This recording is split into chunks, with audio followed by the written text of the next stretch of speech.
Good morning. I'm Georgette Greenlee, the Secretary of the Board of Commissioners of the Chicago Transit Authority. The Committee on Finance, Audit, and Budget, scheduled for 9:30 this morning, will be followed by the regular board meeting of the Board of Directors of the Chicago Transit Authority. On March 8th, 2023, the Office of the Secretary issued a notice of changed format of meetings of committees on the Finance, Audit, and Budget, as well as the Transit Board meeting scheduled for today, April 12th, 2023. Due to the COVID-19 pandemic, there is currently in place a statewide disaster proclamation that has been renewed from month to month. Pursuant to Section 7E of the Illinois Open Meetings Act, virtual public meetings are permitted while the disaster proclamation remains in effect. Since the governor's disaster proclamation remains in effect in the state of Illinois, the meeting of April 12th, 2023 are being held electronically and virtually for members of the public. At this point, we are ready to start the meeting of the Committee of Finance, Audit, and Budget. Director Jakes. All right.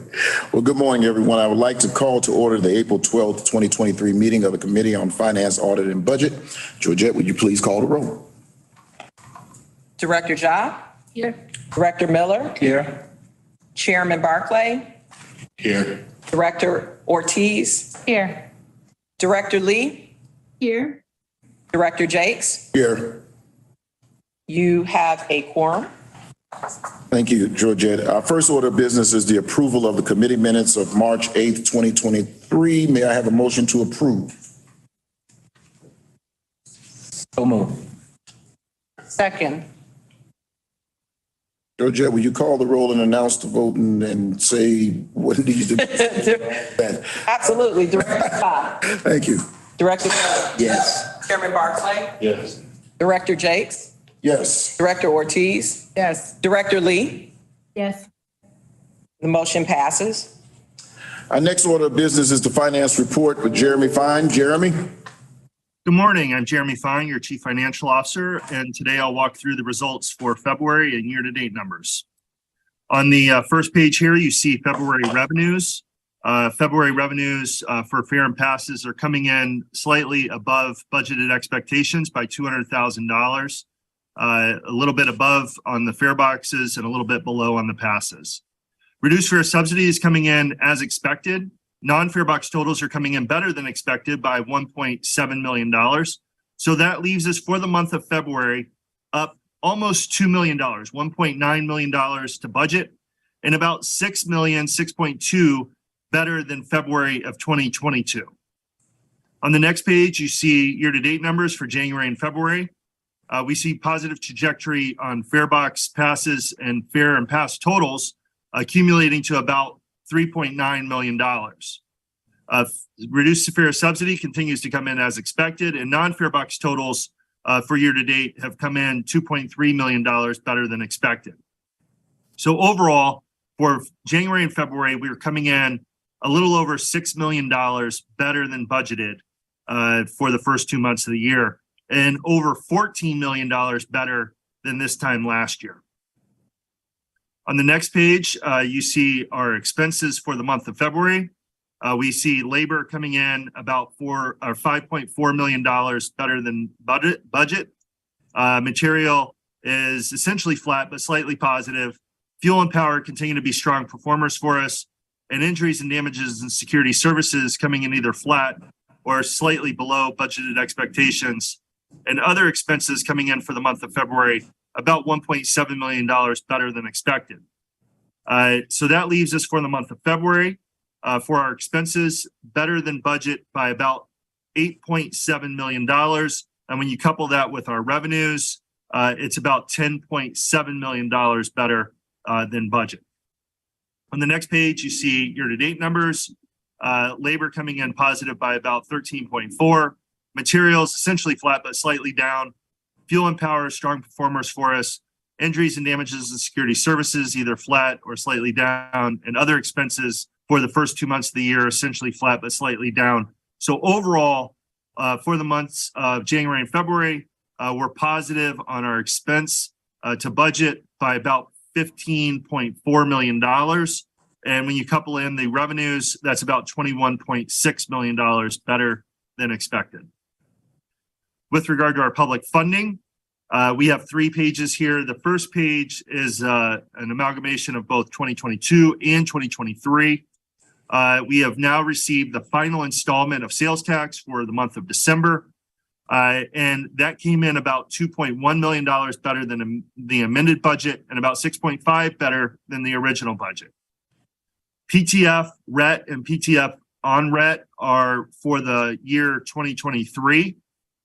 And we see only variance to the original budgets in these cases. For PTF, we see about $300,000 of outperformance for the month of March. Real estate transfer tax is underperforming by about $3.9 million for the month of February, and PTF on RET for March is underperforming by about $700,000.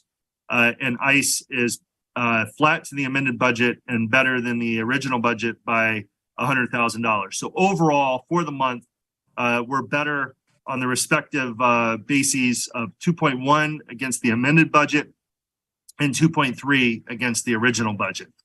The next page has this broken out for the calendar year 2022. And you can see here at the bottom line is that we're coming in almost $52 million better than the amended budget now that we've received the final installment of sales tax through December. So that's substantial tailwind. And you can see that also against the original budget where we're coming in about $131.5 million better than the original 2022 budget. So again, substantial tailwinds with regard to public funding in particular of 2022. Allowed us to draw down less than we had expected on the federal relief funding, which we'll talk about more in a moment. On the next page, you see the 2023 numbers. Again, we've not yet received the installment for January for sales tax. We'll receive that next month. But for PTF, we're above by about $5 million, 4.9 through March.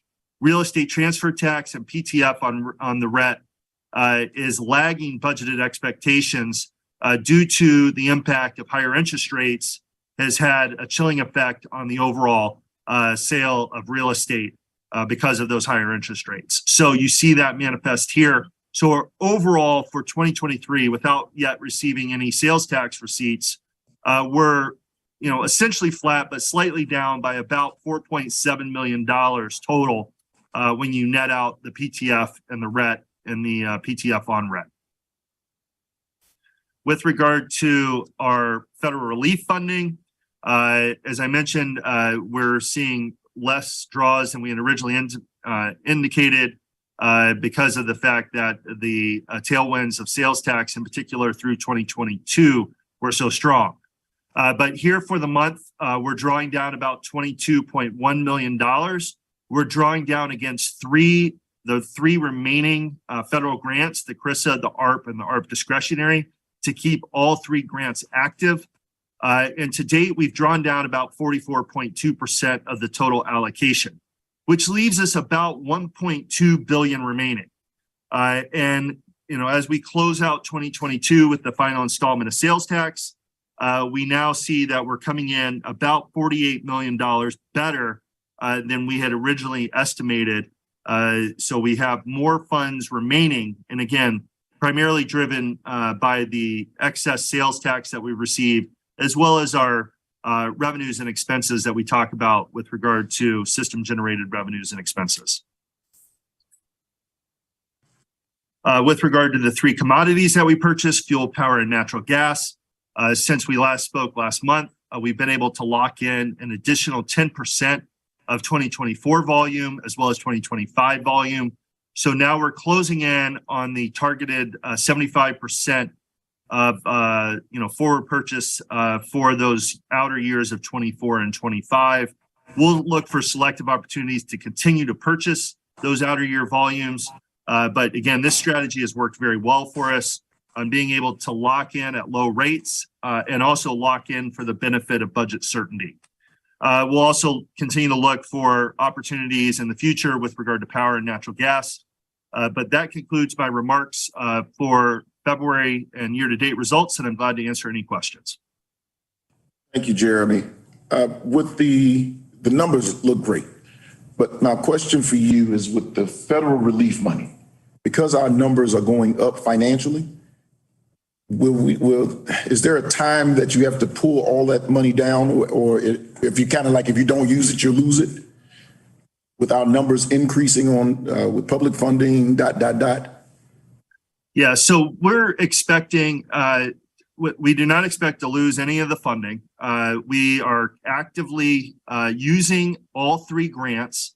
We pulled down against each of the three remaining grants on purpose so that we keep each of those grants active. And that's important in the federal government's eyes to have active grants, because if they're not active, they could potentially be subject to clawback from the federal government if they felt like those funds were not being utilized. As part of our budget process last year, we projected that the funds will be expended through 2025 and into the early part of 2026. So we have enough federal funding to cover gaps through 25 into 26 based on current projections. But again, I think that these are critical funds that we need to continue to close the gaps as we pursue additional funding, for our operations going forward post-pandemic, post-federal emergency relief funding. And again, we do not expect to have any of these dollars at risk because of the fact that we're actively monitoring the situation and actively drawing against all three remaining grants. Okay, good. I don't believe in giving back money, so that's good, Jeremy. Thank you. We don't either. No further questions for me, Georgette. Director Lee, do you have any questions? Just one quick question. Thanks, Jeremy, for the encouraging update, and always appreciate the report. But 2025 is not that far away, right? Like we are in 2023. So how can we, as a board, but also as an organization, be thinking ahead, and how can we be preparing for the inevitable, like running out of the money? And so would love some thoughts. And yeah, that's the critical issue that we're wrestling with here at CTA, as a region, as transit advocates across the country. And it's all kind of dovetailed nicely into the strategic report at the RTA level. The other service boards and the RTA and transit advocates across the region have worked over the past year and a half to create a strategic report that outlines the problem and also outlines several buckets of potential funding opportunities, that we can continue to pursue. The state also charged CMAP to deliver a report, that will outline a similar kind of scope of the problem and potential solutions, funding solutions. So both of those reports will be very helpful in the larger advocacy downstate and elsewhere for additional funding.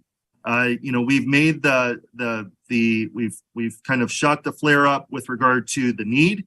I think that the state legislature knows that through conversations that we had a few weeks ago, as well as another conversations we're going to have later today, about the need. And I think that the report, both from RTA as well as the coming CMAP report, will further, encapsulate the potential alternatives.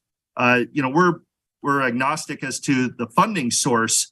We just need to have the funding, and both of those reports, will be helpful in kind of outlining potential solutions.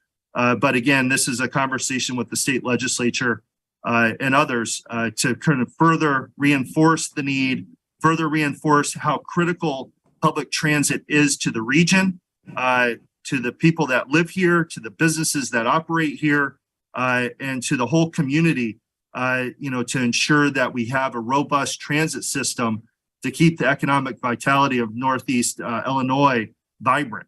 That's kind of the game plan. We have the first step of that through the strategic plan. The CMAP report will come. But in the interim, we're not letting grass grow under our feet. We're having those active conversations with the state legislature, underscoring the need and potential solutions. Jeremy. Jeremy. Director Lee, let me put a finer point on what Jeremy just said. I think he did an excellent summary of both what we are doing and in conjunction with both RTA and CMAP, and also obviously the actions that CTA has been undertaking. In fact, I have a hearing scheduled in about an hour with the House Appropriations Committee, where we're going to be meeting with them, talking about exactly this topic. And so I think the good news is that the Illinois legislature recognizes that it's a problem. They're calling hearings, they're inviting CTA, Metro, PACE, and RTA to hearings to become more educated about the problem and the work that needs to be done. And as Jeremy indicated, the Illinois legislature in their last session directed CMAP to actually put together a report that was going to lay out what they thought were options to addressing the funding challenges that the region was facing, and any other actions they thought would be appropriate in light of that. The other thing that I wanted to point out is that we also are working at the federal level, and I'm doing a lot of that in my role as both the head of CTA, but also as the chairman of APTA, and are certainly having conversations with both the Biden administration and with Congress about the impact of the fiscal cliff on the entire industry. And I think it's important to point out that while we're talking about CTA here in particular and our region more indirectly, this is an issue that's impacting just about every transit agency across the country. So we are not alone with the fiscal cliff challenge, and we are not alone with the implications of what will happen when the emergency relief money runs out. We have certainly gotten some traction with the Biden administration, who recognize the problem and are looking for solutions that they may be able to pursue.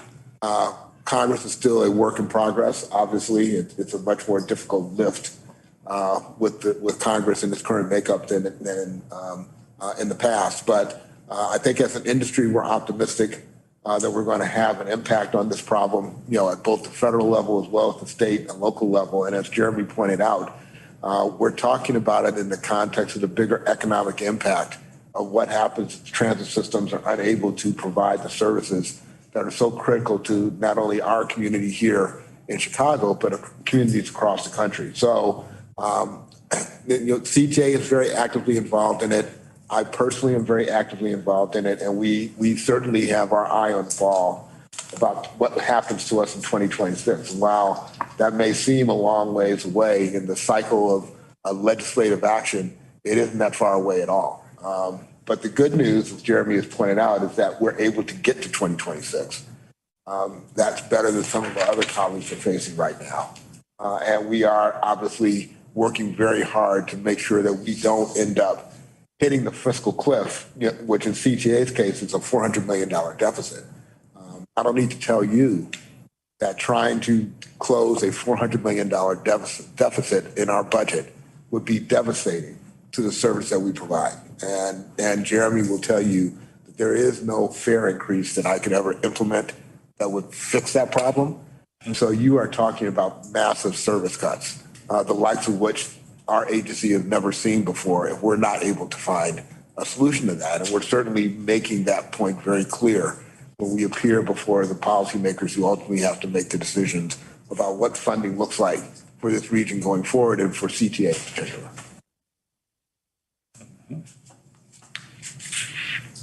Director Ortiz, do you have any questions? I do. I don't want to make this really lengthy. It's our first item. I'll be succinct. I recognize all of the year-to-date numbers. They're looking really good.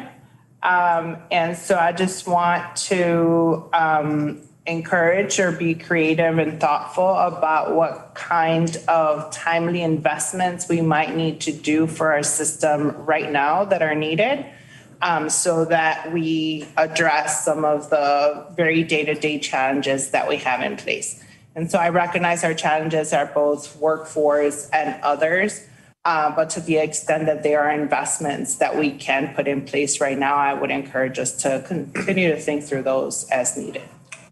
I appreciate your comment on that, and yes, I don't want you to think that I'm not spending money because of this issue. I recognize that our first priority is getting our customers back. And there are things that we need to continue to invest in that will ultimately support the challenges that we're facing that will accomplish that. Be it additional salaries that I'm paying for our operating employees to recruit them to take these jobs, or retention bonuses that I'm giving to keep them in their jobs, or infrastructure investments that I need to make to improve the quality of the services that we are providing. We will continue to do that, and we are not going to slow that down. And Jeremy and his team have been very supportive of the extra asks that I make from time to time for additional funding that we need to utilize to address these issues, particularly as it relates to our meeting plan, which is, as you know, our roadmap for what we know we need to get done here and how we're going to get things back on track. So we'll continue to do that. It might be a good idea, and Jeremy, we can talk about this at the board meeting, that we give you a better sense of what those dollars are and how they're being invested, because there have been dramatic increases in a lot of areas of our budget that are directly tied to the work that we're doing to address this issue. And that's something that we can give you a finer point on around the budget itself. But yes, I agree with what you're saying. I've heard that comment from other board members as well. And we will continue to identify opportunities to appropriately spend, the dollars that we do have to focus on the efforts that we need to basically address the concerns and challenges that we're facing. Yeah. Thank you for all you do in your teams as well. Thank you. Director Ja? Questions, thank you. Director Miller? No questions, thanks. Chairman Barclay? No questions. There are no further questions. Director Jakes, you may proceed to agenda item number 4. Thank you. Our next order of business is an ordinance authorizing a co-promotional trade agreement with the city of Chicago through its Department of Cultural Affairs and Special Events for 2023. Jeremy? Morning, I'm Jeremy Fine, your Chief Financial Officer. And today I present for your consideration a co-promotional trade agreement with the City of Chicago's Department of Cultural Affairs and Special Events, DCASE. We have been doing this co-promotion with DCASE or its predecessor since 1992. The total trade value of this year's co-promotional agreement is $828,750. And this co-promotional agreement covers 15 DCASE programs and events taking place in 2023.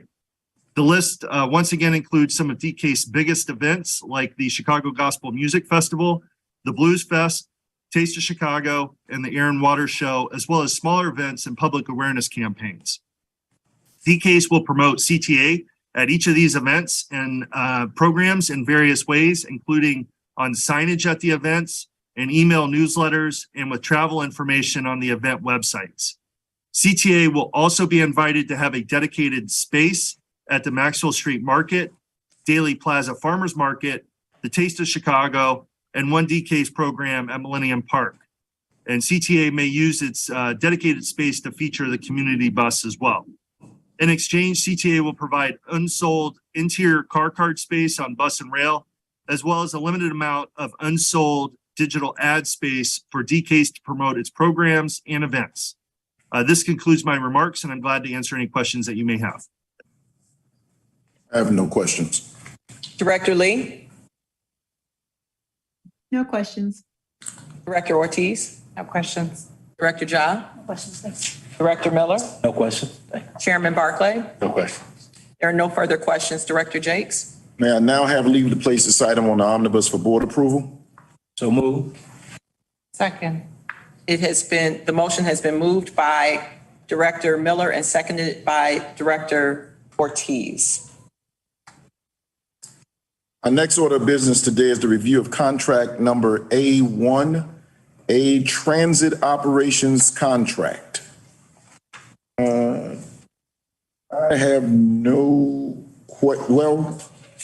actually I do. Is this Ellen? Yes, it is. Okay. Good morning, Ellen. Good morning. So this, just so I'm clear, this is just to purchase new buses, new electric buses? So these are actually upgrades that we're doing for the purchase of the new electric buses. We're adding different features. such as advanced pedestrian alert system. And we're adding a wrap that has around the vehicle that has the CTA's decals. So we can differentiate this between this and say the diesel buses. And we're also adding white exterior automotive paint and clear coat. And that's for in case there's an accident, it's much easier to repair it because it's easy to match. And then there's some other things, and we have changed the information screens inside, and that's actually for a credit. So these are just upgrades to the current bus, e-buses that we're procuring. Thank you. Director Lee, do you have any questions? No questions, thank you. Director Ortiz? No, thank you. Director Ja? Director Miller? No questions. Chairman Barclay? No questions.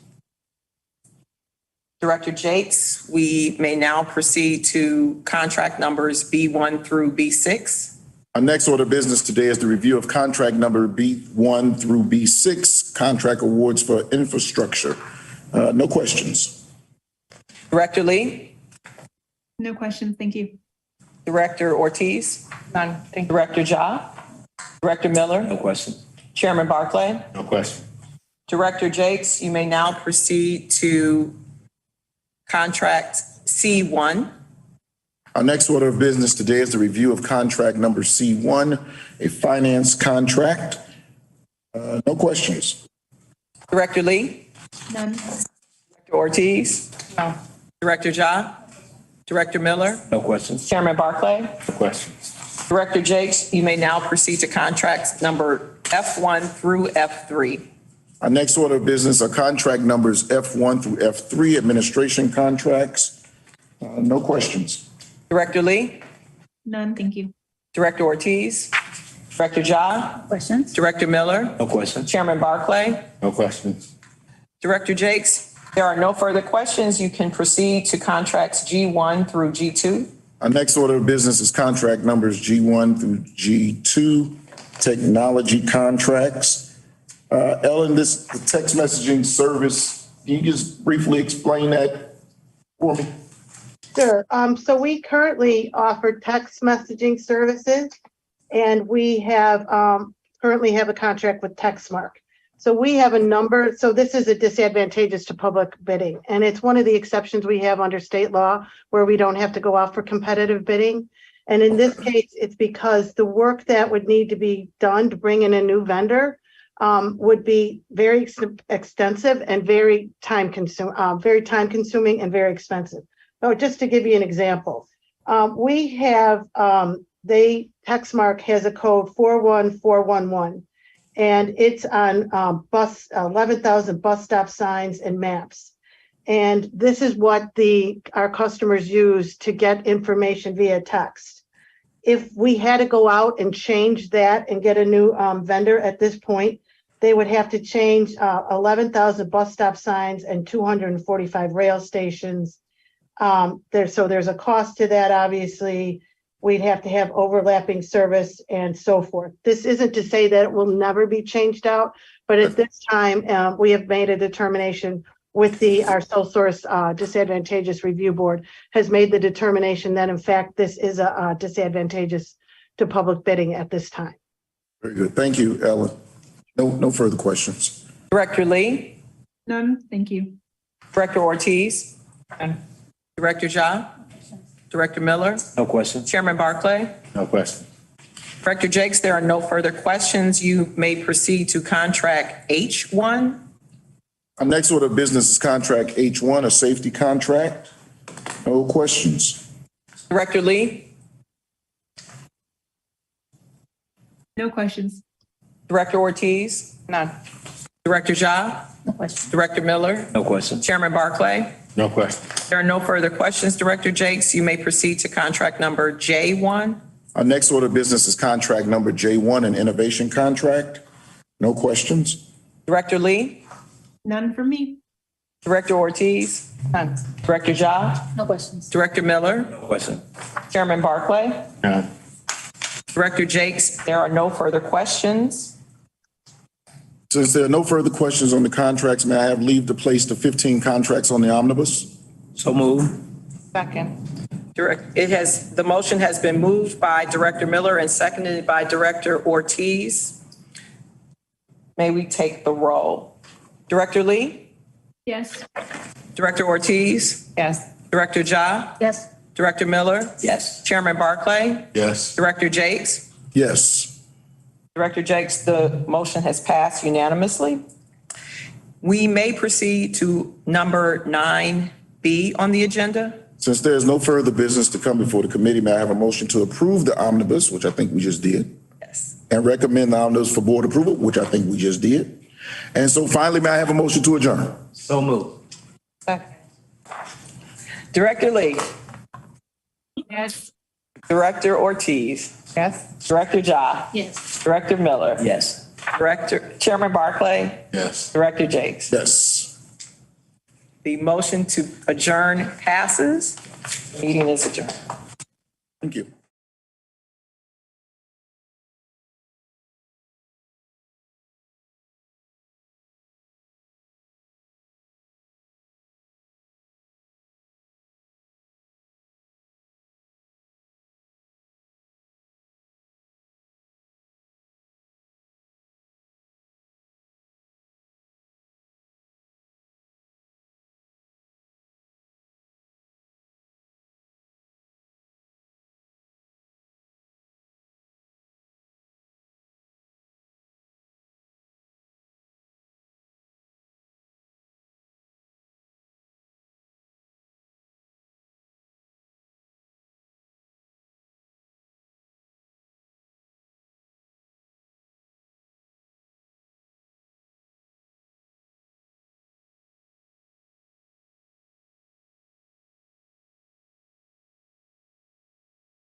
Good morning. We are going to turn the meeting over to Chairman Barclay. Good morning. I would like to call to order the regularly scheduled meeting of the Chicago Transit Board for April 12, 2023. Georgette, please call the roll. Director Lee, Here. Director Ortiz, Here.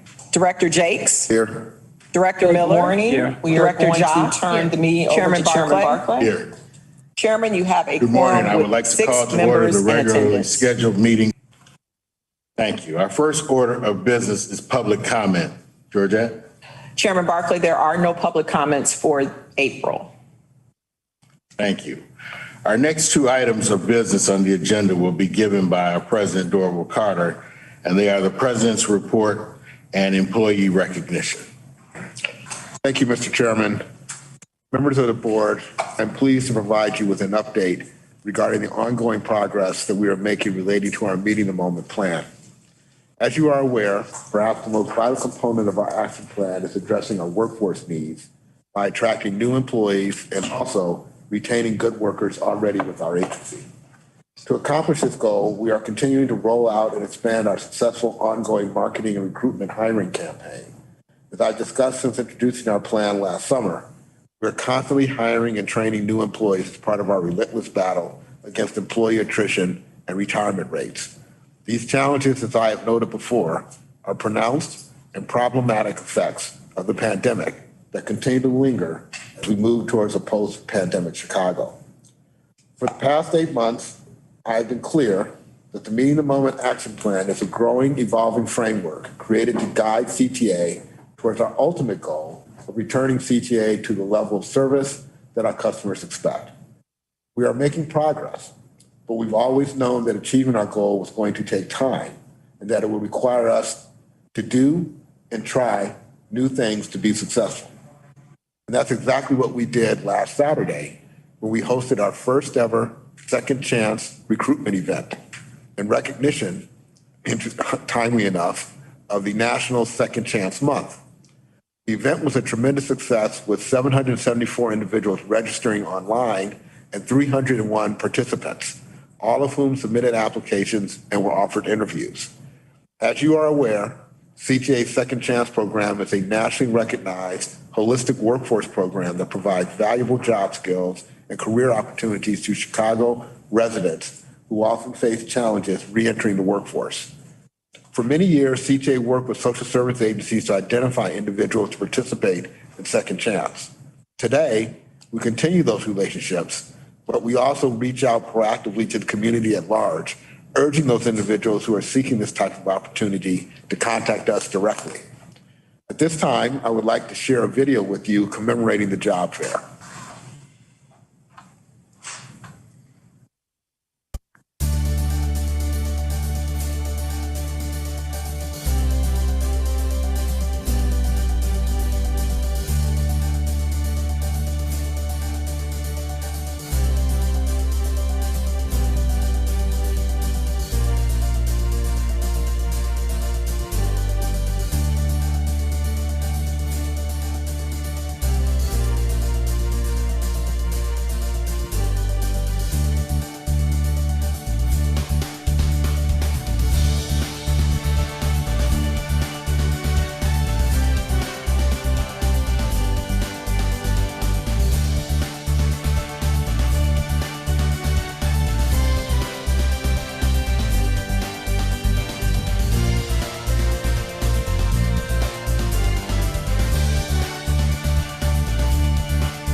Saturday's fair was the first time that we've ever hosted an event specifically directed at this group of job seekers, but it will not be our last. I want to thank everyone who made this successful initiative possible, and I especially want to highlight the work of Geisha Esther, our Vice President of Training and Workforce Development, who was not only the driving force behind Second Chance, but also worked closely with all of the business units typically involved in our job fair to ensure that it would be a success. As evidence of the support this program receives throughout the CTA, we had nearly 50 CTA staff members from multiple departments, including training and workforce development and our maintenance and operating departments, as well as representatives from the Amalgamated Transit Union Locals 241 and 308 working this past holiday weekend, both sitting side by side our job applicants while they completed their applications. I'd also like to thank the 5 nonprofit organizations who delivered the associated resource fair to those needing additional barrier reduction assistance. As you may be aware, the partnership that we developed with social service agencies is to really provide the sort of umbrella support to these individuals to make sure that whatever they pursue in terms of their job opportunities going forward, they have the additional support that they may need, whether it's around housing or family services or other things, to make sure that they're successful in that. Of course, the success of any job fair is measured by 2 key metrics: the number of job seekers that attend, and later, the ability of those same individuals to not only go through training, but in the case of bus and rail operators, to make it to the first day of moving our customers during revenue service. I'm happy to report to the board that on the rail side of the house, we have another group of new employees that will cross that finish line soon, following their graduation later today. And they will dramatically impact the number of rail operators available to serve our customers. Today, up to 18 flaggers will be recognized at a graduation event for completing the rail operator training program, with another 2 employees moving into rail supervisory roles. This class will be followed by another that will graduate in June. I think it's important to note that we've grown the classes that participate in our 12-week training program from 12 individuals per class to 20.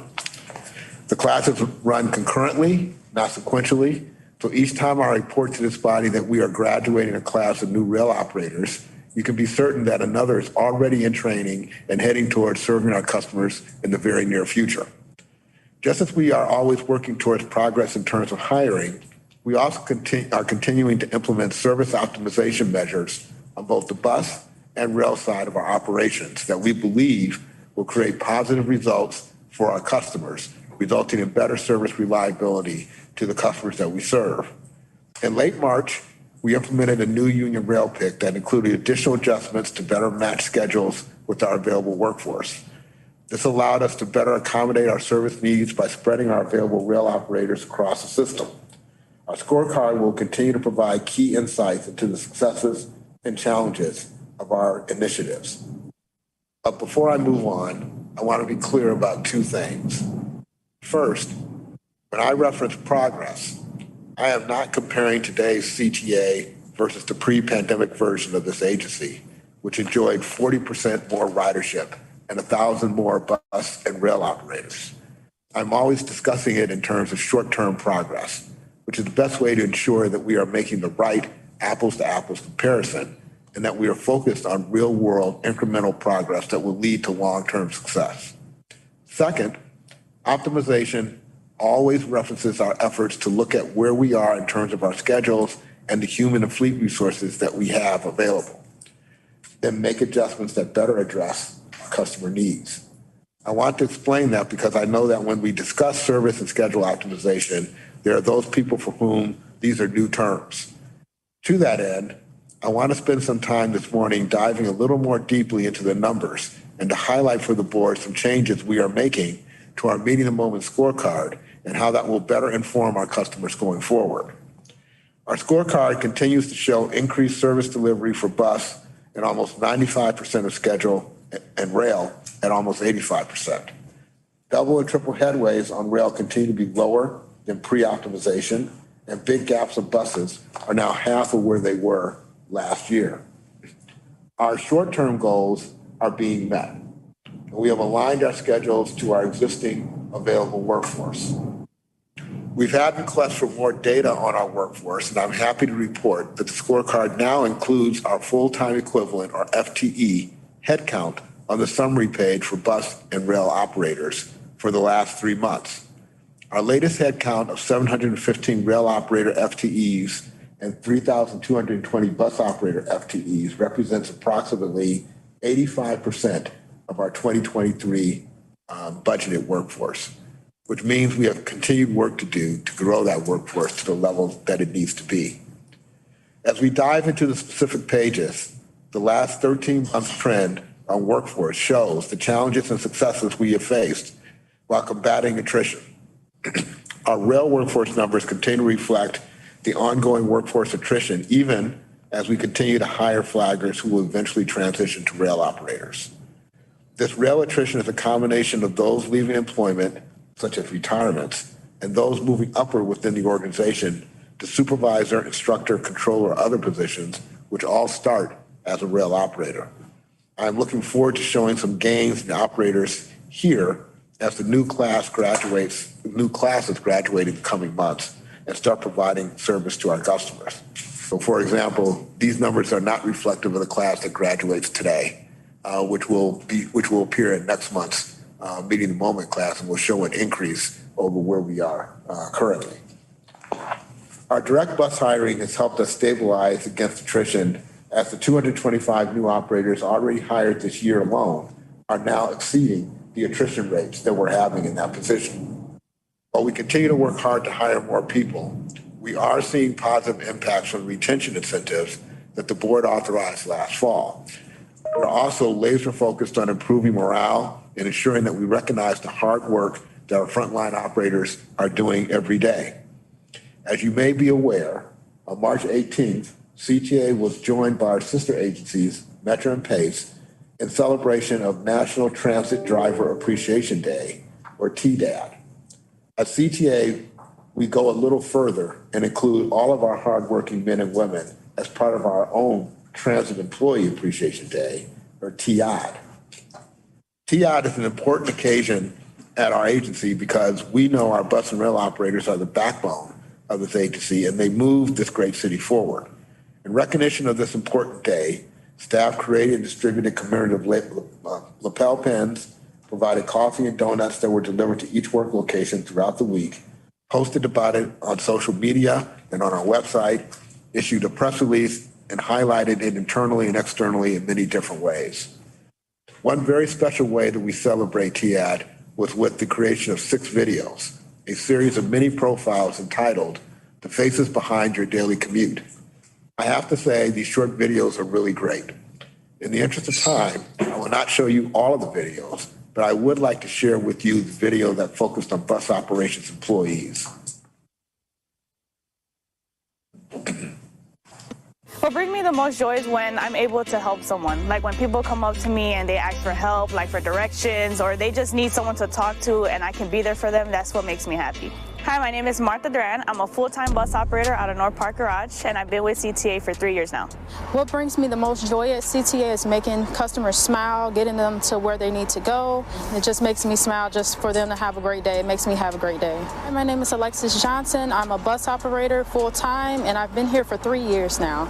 As a bus operator, my main focus is to make sure that the passengers get to their destination safely. People come up to us all the time and they tell us their whole life story. So I sit there and listen to them, and sometimes I advise them and counsel them. What I do at CTA, I accommodate the passengers to their destination safely. I take them to museums, ball games, aquariums, mostly anything that's going on in Chicago. I help Chicagoans and CTA by making sure I do my part.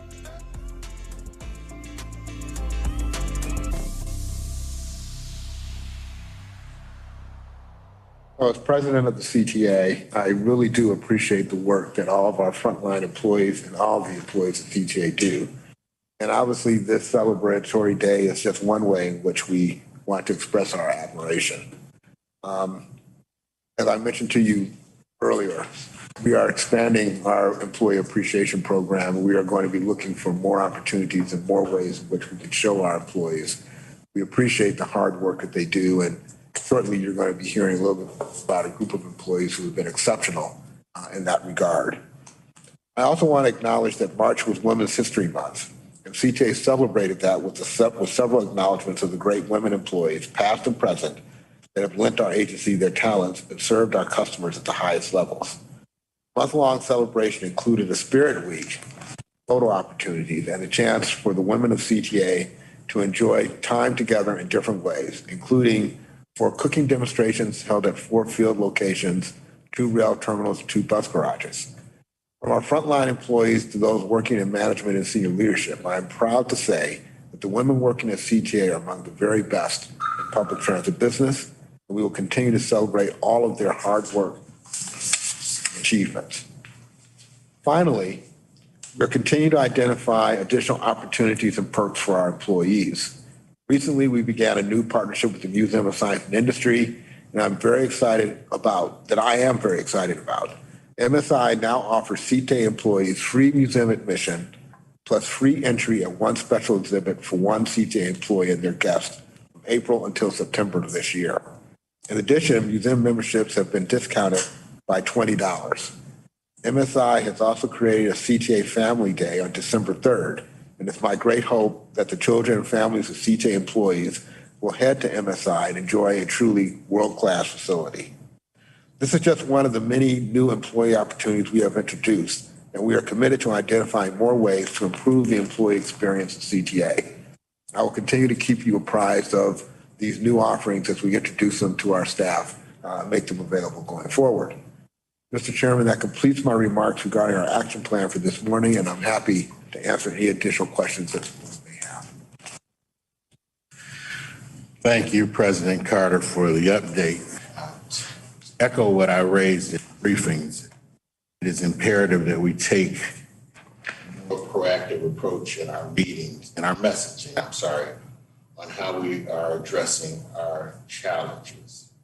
We all know that we have a lot of work to do, but we need to make sure that we're showing the public the hard work that is currently in progress and highlight some of our successes along the way. If we don't get the message out there, the narrative will be set for us and therefore place us in a reactionary mode. We've seen the scenario play out. We know how difficult it is to get our message across after the fact. Let's learn from those past experiences and make sure our riders are getting the message directly from us. And let's make sure we're considering all the ways in which we can achieve that, not just the usual way we've done things. You know, I also raised during the briefing a couple of suggestions that I hope management will take to heart. And that is one, announcing on our PA system that we have cameras throughout the system, observing everything. I think that would give our customers a greater sense of safety and security. Wouldn't cost us very much at all to add that to our arsenal to perhaps keep down some of the criminal activities if people recognize that they're being watched at all times. I know we have over 30,000 cameras throughout the system.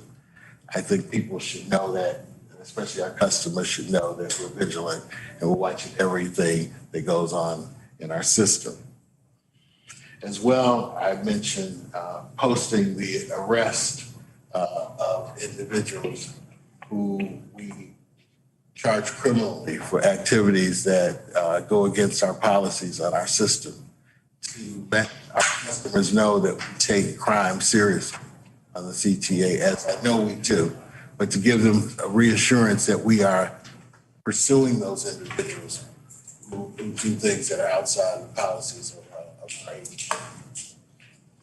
Ambassadorship is key to our messaging efforts, and I believe I can safely speak on behalf of the directors when I say that the board will do its part to amplify the work that's being done, as well as emphasize the areas where CTA needs support, such as funding and additional support with our security and social service outreach efforts.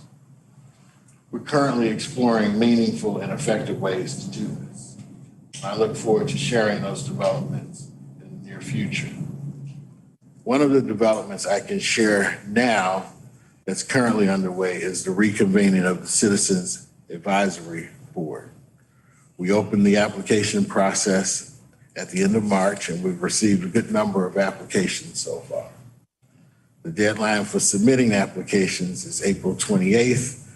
There's still time if people are interested in applying for a seat on that board.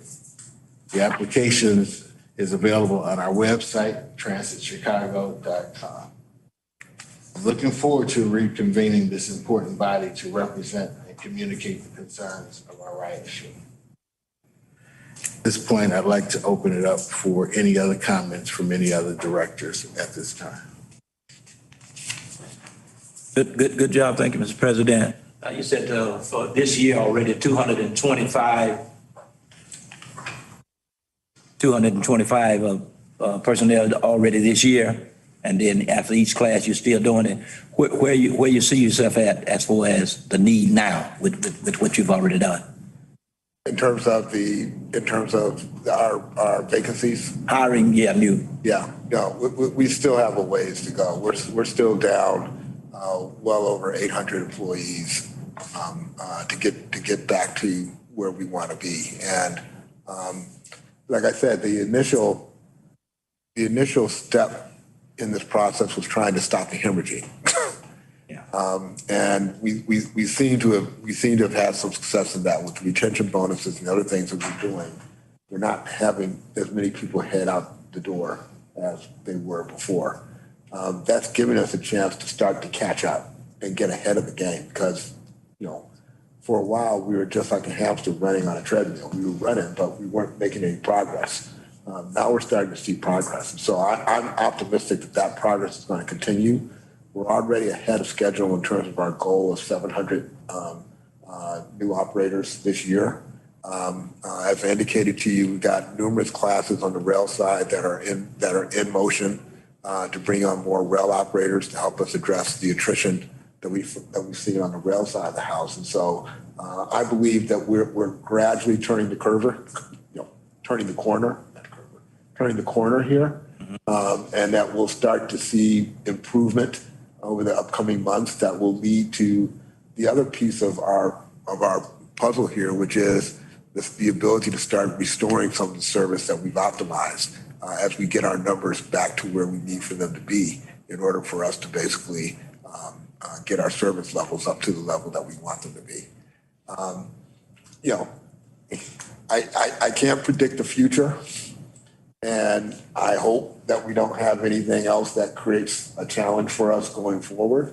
But I think that the response that we're getting to our job fairs, the numbers that we're seeing show up, the size of the pool that we're creating of potential applicants is greater than anything we've ever had before.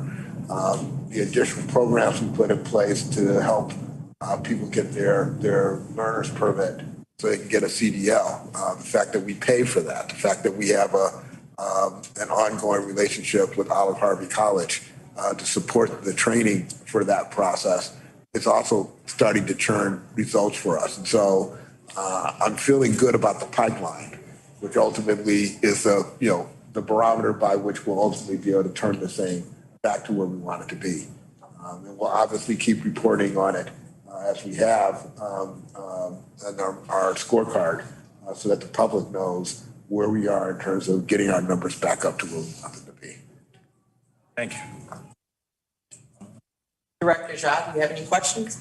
I don't have any questions, but I think we've talked about this, communications and amplifying some of the work that we're doing, employee appreciation. Let's put those messaging out there in terms of just in 2023, what we've been able to accomplish, how many people have been, in the list.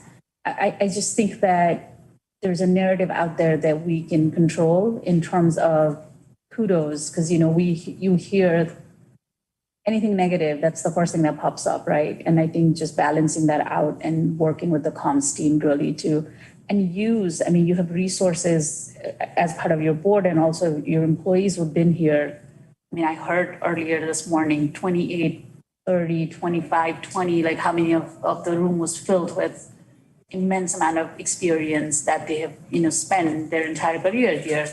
I think it's time to kind of use that and be very targeted with communication, like individual, not cookie cutter, customized messaging through folks like us who work in very different industries, have very different channels, live in the city.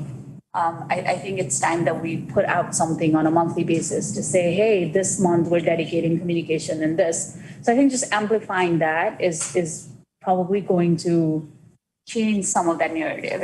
I know it's a long process. It can't happen overnight, but I do think that there are things that we could do proactively. And I want to use the word predictive. I think there's so much out there from a technology perspective that we could, I mean, with the cameras that you have, how can we best use the data that you're collecting through those? Are there preventive controls that you can put that is going to create an alerting system or, analytics that can give you access? I think so. There's a ton of opportunity here. We need to collectively think instead of piecemealing one problem at a time versus collectively looking at all of the resources that we have, all of the people that we have, and just bringing that together and put that out there for the public to see that, this is not something that we're reacting to. It's something that we are aware of and we're getting ahead of it. I think that really needs to come out, right? I think we're struggling with that. And I think we're doing so many great things and we're not talking about it. I think we should talk about it. We should amplify our voices. I hear you. I think I heard Director Ortiz making a similar point, and Director Barkley had a long conversation with me about that yesterday. I recognize that we have to do a better job of telling our story, and we have allowed others to dictate what our story is, and that has not necessarily been an accurate depiction of what's really happening on CTA. I've already started having these conversations with staff about what we can do in a much more proactive way. I've also raised the question about using more predictive technology. I refer to our cameras as dumb from the standpoint that they record what happens, but that's all they do. And I know what little bit I know around technology. I know that there's technology around cameras now that can tell you, that can do a lot more and can tell you a lot more and can assist you in both managing crowds and understanding what's happening in crowds that we need to take a much more aggressive look at. I'm committed to really making sure that we dive into that. And I'm using cameras as just one example. I know your comment is much broader than just the cameras, but the point being that this is an all hands on deck moment for CTA.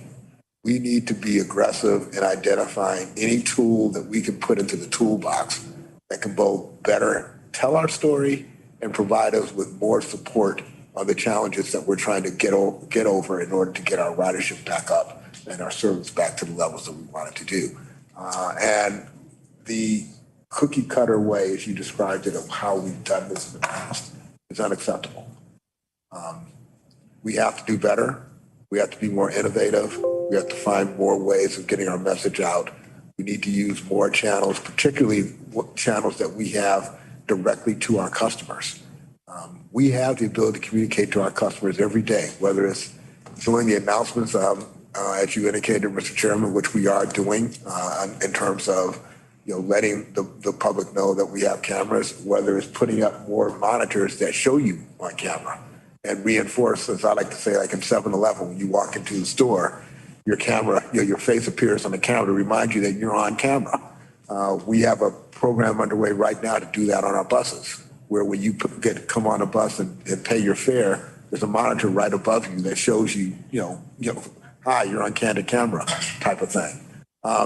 Do these things, prevent crime? I don't know, but they're helpful. And they're reinforcing the things that we're trying to get people to understand. The issue about the bulletins, we are starting to put out bulletins of arrests that we're making on here, but we're just starting that. So it hasn't gotten the level of traction yet that we need for it to get. And our customers aren't as aware of it as we want them to be. All of these are things that we know that we need to do, and we know that we need to move them faster. We need to be more aggressive, and we need to be more creative in our thinking around how we accomplish it, or else we're never going to be able to change the narrative one way or the other. There's a lot of stuff that happens on CTA that we aren't able to control, and that's part of the reality of the situation that we're in. But for the things that we can control, we need to own it, and we need to find ways to improve it, and I'm committed to doing that. Thank you. Thank you. Director Lee?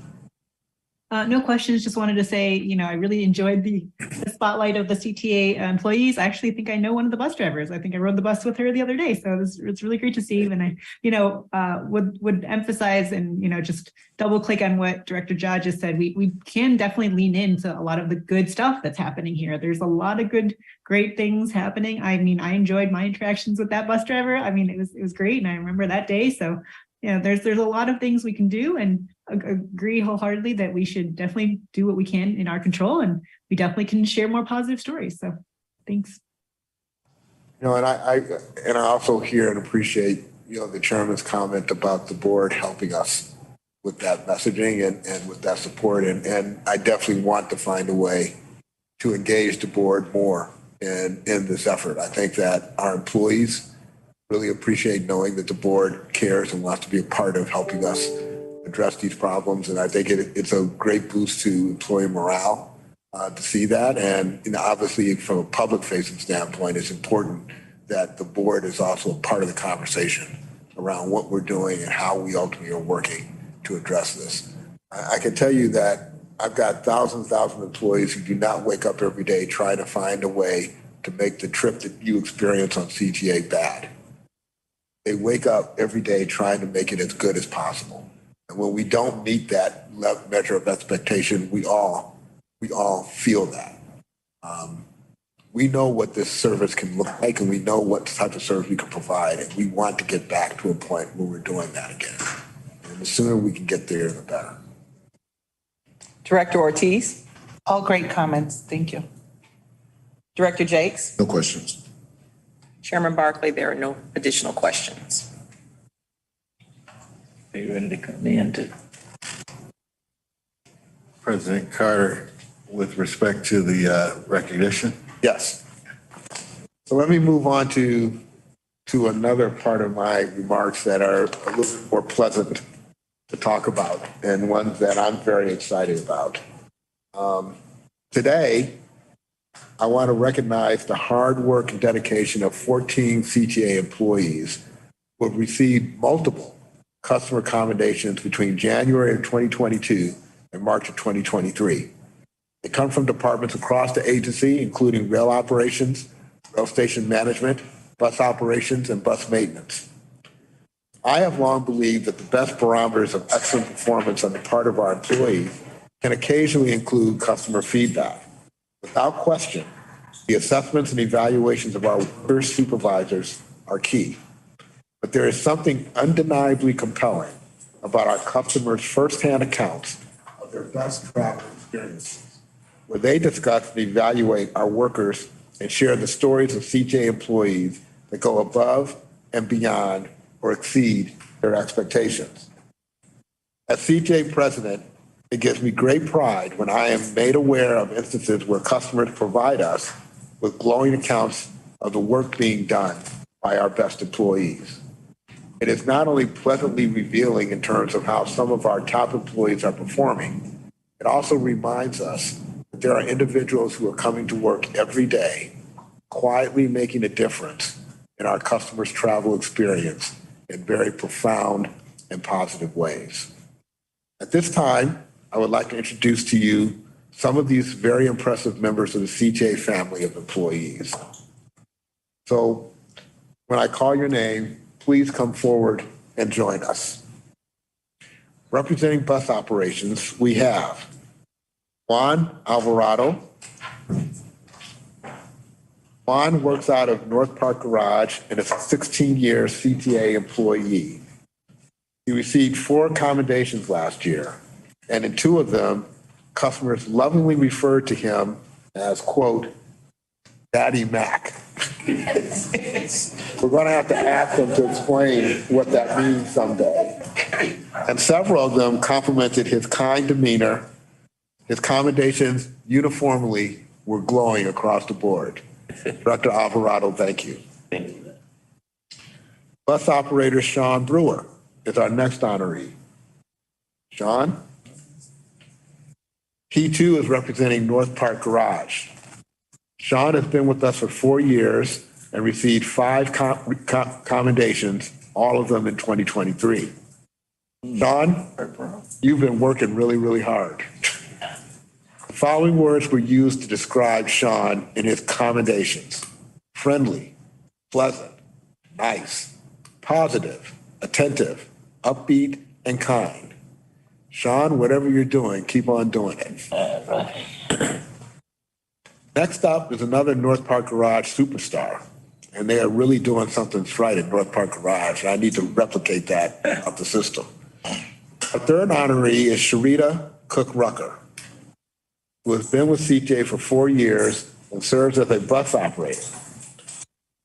Sharita received 5 customer commendations. 5. I want to read one in particular that really sums up what makes Sharita special. It comes from a commendation submitted on January 19th of this year. This bus driver is a wonderful lady. She goes above and beyond for CTA service. She greets everyone that comes on the bus and greets you as you're leaving the bus. She is an example of how all employees should be and how they should act when they're driving a bus. I can tell she loves her job. Sharita, I feel the same way, and we appreciate your hard work. Representing Chicago Garage is Michael Toomey Becker. Michael is also a bus operator and a 19-year CTA employee. Michael received 5 commendations, and our customer shared some of the highest praise I've ever read. His commendations include statements like, "The regular riders love him. He said hi to every passenger. And it is a blessing being a senior and having someone treat you so kind." Michael, I want you to hear this from me. The chairman, board, and president of the CTA absolutely love to hear and read about what great employees like you are doing every day. And we appreciate all of your hard work. We also have 2 other bus operator honorees who are unable to join us today. They include Mia Berry, a 16-year CTA veteran who received 4 commendations. Mia works out of North Park Garage. And Michael Washington from 77th Street Garage, who celebrated 10 years with the agency last July and received 3 commendations. Thank you all for your support. Up next are employees from rail operations. 3 of them are rapid transit operators that have received multiple commendations for the safe operation of their trains. A 4th individual is recognized for the same reason as a rail supervisor. While our bus operators tend to have more face-to-face contact with their riders than their railside counterparts, make no mistake, less narrative information in their commendations make their achievements no less important.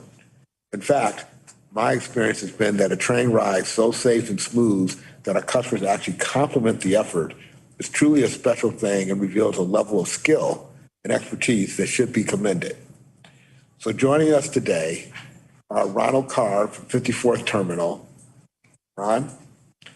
On April 3rd, Ronald reached 28 years with the CTA. Makes me very proud that someone with that type of longevity is still achieving such a high level of excellence and providing this kind of example for newer operators. Ron is also wearing this unique CTA uniform, which I just recently found out we're not offering in our uniform. I promised Ron that I was going to look into that and see if we can get that restored again, because it is certainly a symbol of pride for our employees. And whenever I see an operator wearing that uniform, I know that they're taking special pride in the work that they do every day. So we're going to get that back for you, Ron. I'm going to work on that, okay? Thank you. Thank you. Next up is Tyrone Handy from Howard Terminal, who has been with us for 9 years. Thank you very much, Tyrone. We are very appreciative of your service and the work that you do for us every day. Next is Latara Jones from Rosemont Terminal. Latara is a 15-year CTA employee. Oh, you're at Kimball? Yes. So I'm looking at the people who wrote my remarks and giving them the you know. Side eye. The side, thank you, the side eye, because I apologize. And I apologize to everybody at Kimball Terminal who's sort of like, hey. Latara, your efforts are obviously very much greatly appreciated, along with your correcting the president. And I thank you once again for all the work that you do. Also from Rosemont Terminal, I hope. Is 9-year CJ veteran and Universal Rail Supervisor, Tanya Parsons. Did I get that right, Tanya? 54th. Thank you, Tanya, for. Tanya, who works out of the 54th terminal, I want to congratulate you on your recognition today, but I also want to implore you to continue in your role as a supervisor to give our rail operators your secrets on what it is to be the best among the best at what you do. Thank you so much for your service and support of CTA. I also have 2 additional rail station management employees joining us today, all of whom have received 2 commendations each. One is customer service representative Janet Martin, who is a 27-year CTA employee working out of the Kimball terminal. Is that correct? 26? You know what? I'm going to stop announcing it. So I'm just going to ask you what terminal you work out of. You know, I bet, so. It's all right, I'll take 27. 26-year CTA employee, Janet is clearly great at her job. But if you want to find out what kind of impact Janet really has and how she lights up our customers' CTA experience, just search Janet Martin CTA on Twitter. There you will find past tweets with customers praising her and referring to her as the mayor of Armitage. Just as DNA Info did in June of 2016, when they did an article and video featuring her. Janet, you obviously are a star for community and also at CTA, and that obviously at the station that you work at on Armitage. So keep up the great work, and thank you so much for everything that you do every day. Thank you. Next up is Alicia Smith. Alicia, how many years do you have with CTA? 28. See, and I had 27 years, so I'm glad I asked. 28-year CTA veteran and another superstar in customer service. She serves CJ customers at the Dan Ryan 95th Street. Yeah, I've seen you at the Dan Ryan 95th Street terminal. Yes. Okay. Currently Harrison. But currently Harrison. One of Alicia's commendations referred to her as a great ambassador of the transit system and the city of Chicago. Let me just say this. I have seen Alicia at night. She has come up and talked to me. She has introduced herself to me, and she has told me about the things she liked and didn't like about what was going on there. She is a great ambassador, and regardless of what terminal you work out of, I know that it will be better. What station you work out of, it will be better if you are there. And so I want to thank you because what we hear in your accommodations are exactly the type of thing that we want to hear about our employees. So, finally, I saved the best for last year. And we have an individual who is somewhat unusual honoree, and he represents bus maintenance. Now, I can tell you in all the years that I've been doing this, I don't know that I've ever had a bus servicer get recognized for a commendation. That's primarily because bus servers do the type of work that you wouldn't see them or view them as customer facing. But Henry Wooten, Henry, how many years do you have with CTA? 16 years. I got it right. And what garage do you work out of, Henry? Forest Glen. Who works out of Forest Glen Garage. Now, before I go any further, I want to explain to you why I'm highlighting Henry this morning and why I described his presence here as unusual. I don't think, as I indicated, that we've ever had an occasion to honor a bus servicer with a customer commendation at a board meeting because, as I indicated, generally speaking, our services don't interact with the public a great deal. In most cases, our services contribute greatly to the CTA customer experience, but they do that in a behind-the-scenes role. Today, Henry has set a new standard. He has raised the bar for people who execute their duties in the public view less frequently. He received not one, but 2 commendations. Nice.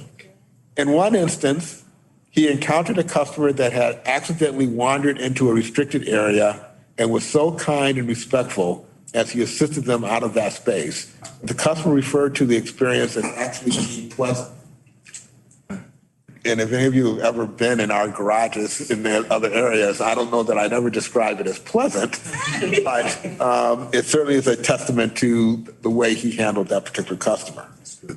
In another instance, and this one in particular just kind of blew me away.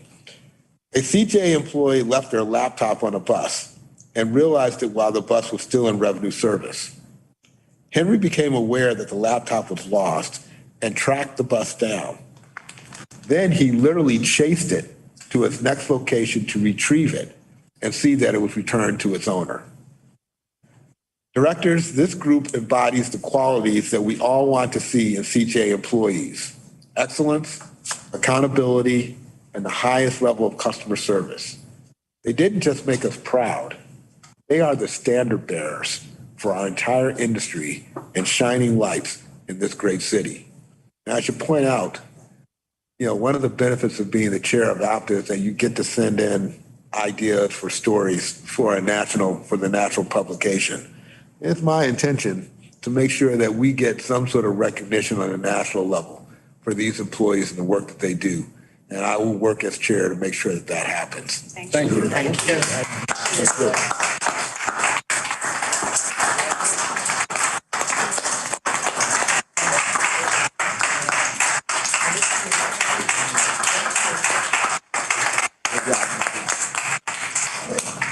So at this time, we'd like to take a commemorative photo with the group, and then we will move on with the rest of the agenda.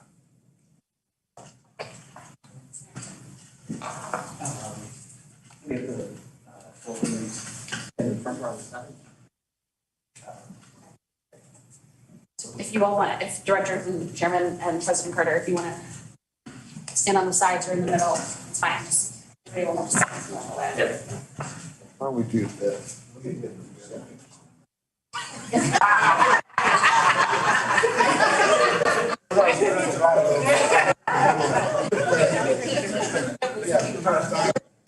Everybody in here. I mean, everything. All right, that's the least I can do.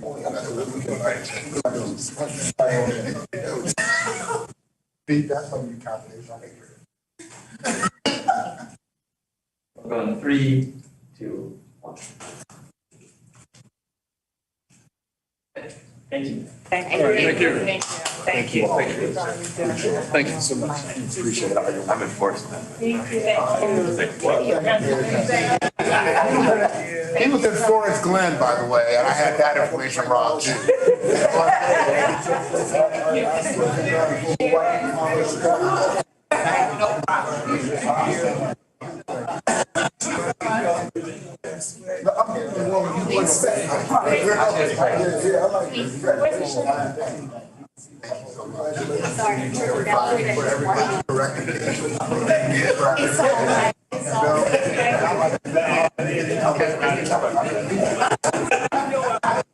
That's where you remember me from. Yes. You do remember me. We've had several, yes. Yes. Okay. Several conversations.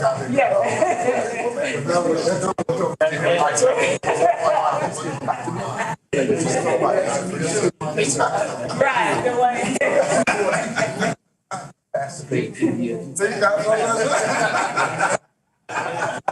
Hey, Harris too. How you doing? Good. Got it over very well. Yeah, that's the hotel station where the people from the hotels come to my station. Okay. Yeah. I thought I heard something. Okay. Yes. Okay. Where's the 36 cars. Yeah. Let's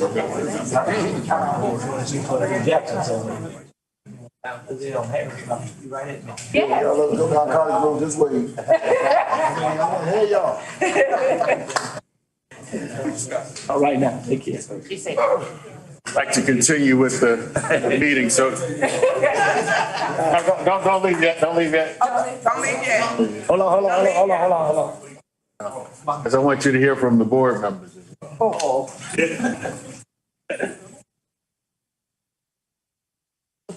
first, I want to congratulate each of you for your exemplary service to CTA. You're a good example of the great message that we need to amplify to our public. The great work and professionalism of our dedicated frontline workers. We can't do our work without you. And you are literally what makes the agency run. Each of you play a critical role in moving our city forward, and your professionalism and dedication are greatly appreciated. Alicia, who I didn't know until today, often greeted me when I rode the red line and got off at Washington to the Daily Center. Yes. So it's good to put a name to a face. Yes. But she was always warm, and I can see why you're being recognized. Thank you. The other person I want to highlight is Sean, and I got to chat with a few of them this morning. Sean told me that his grandfather worked for CTA and had a wonderful experience, and his goal was to be as good an employee as his grandfather was. Wow. Yeah. And so when I hear those things, those are personal stories. Those are commitments to customer service and to advancing the agency that make us very, very proud. I want to highlight just all of you and thank you for your wonderful service to the Transit Authority. On behalf of the board, thank you. Thank you. Keep up the good work. Thank you. I'm going to leave it open for all board members who want to share a brief comment as well. Just want to say congratulations. Yeah. It's very humbling to be in the same room as you guys and do day in, day out with you too. Thank you. Thank you. Yeah. So I just want to say congratulations, and I certainly enjoyed over this morning hearing from you all over at the breakfast this morning. And just good to see you all, and as I put faces with the name, all in the same community that some of us live and work. That's a handyman. Good to see you. Amen. So, thank you. So, thank God. All right. Thank you. Thank you again. We talked briefly this morning, so I don't want to overdo it, but thank you all so much for everything you do. We really do appreciate it. Thank you. And I look forward to seeing you back next year. I agree. I second all these deep and sincere sentiments of gratitude to all of you. All of you and each of you make Chicago proud. And I know you make an incredible difference in your family, in your community, and for that, we're all also incredibly thankful. Thank you. Director Lee.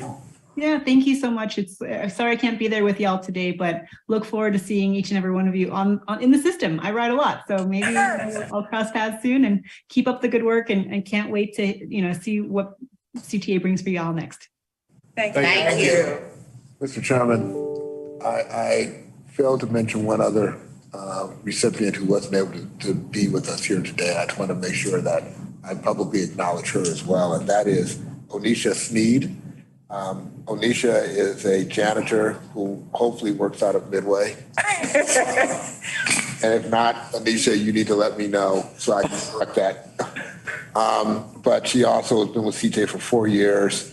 And in one of her accommodations, she was not only described Onisha as attentive, friendly, and cheerful, but also noted that that she detailed times and she went above and beyond, getting involved to help customers do everything from retrieving dropped items on the tracks to assisting with vending machine concerns. So, Onisha couldn't be with us or had to leave early. I think she may have been here but had to leave. We want to make sure she gets recognized as well by the board. Thank you. Congratulations again. Thank you. Thank you so much. Thank you for having us. Thank you.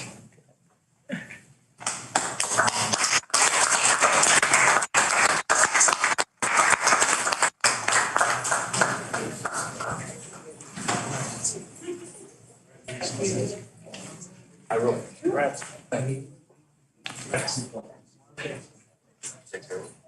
Congratulations. Congratulations.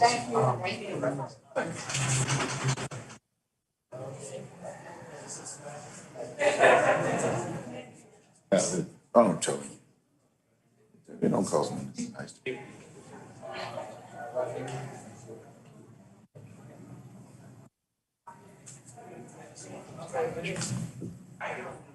You know, President, that's the narrative that we need to really tell.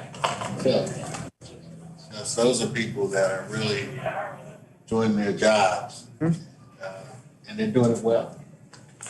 We're going to make sure that we're sort of amplifying those individuals throughout CTA going forward. As I indicated to you, I'm also going to try to do it at a national level because they're emblematic of the type of employees, in transit systems around the country that we're all very proud of, that do their jobs every day and do it well.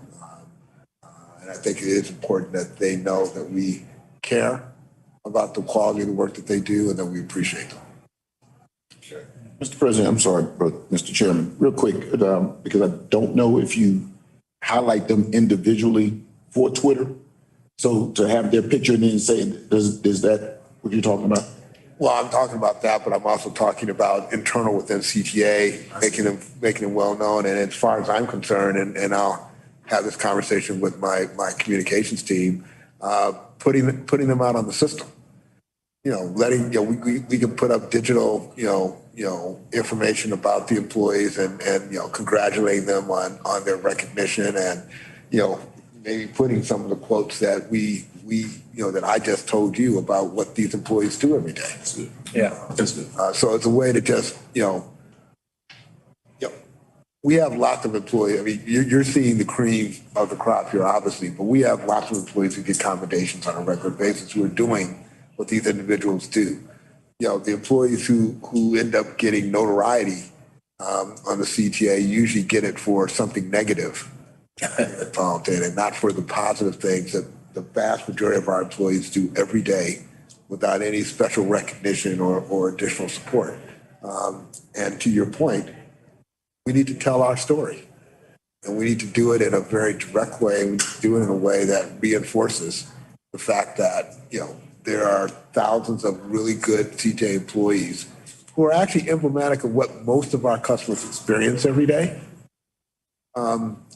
Without any drama or, other incidents occurring that are making the system work on a daily basis, 24 hours a day, 7 days a week.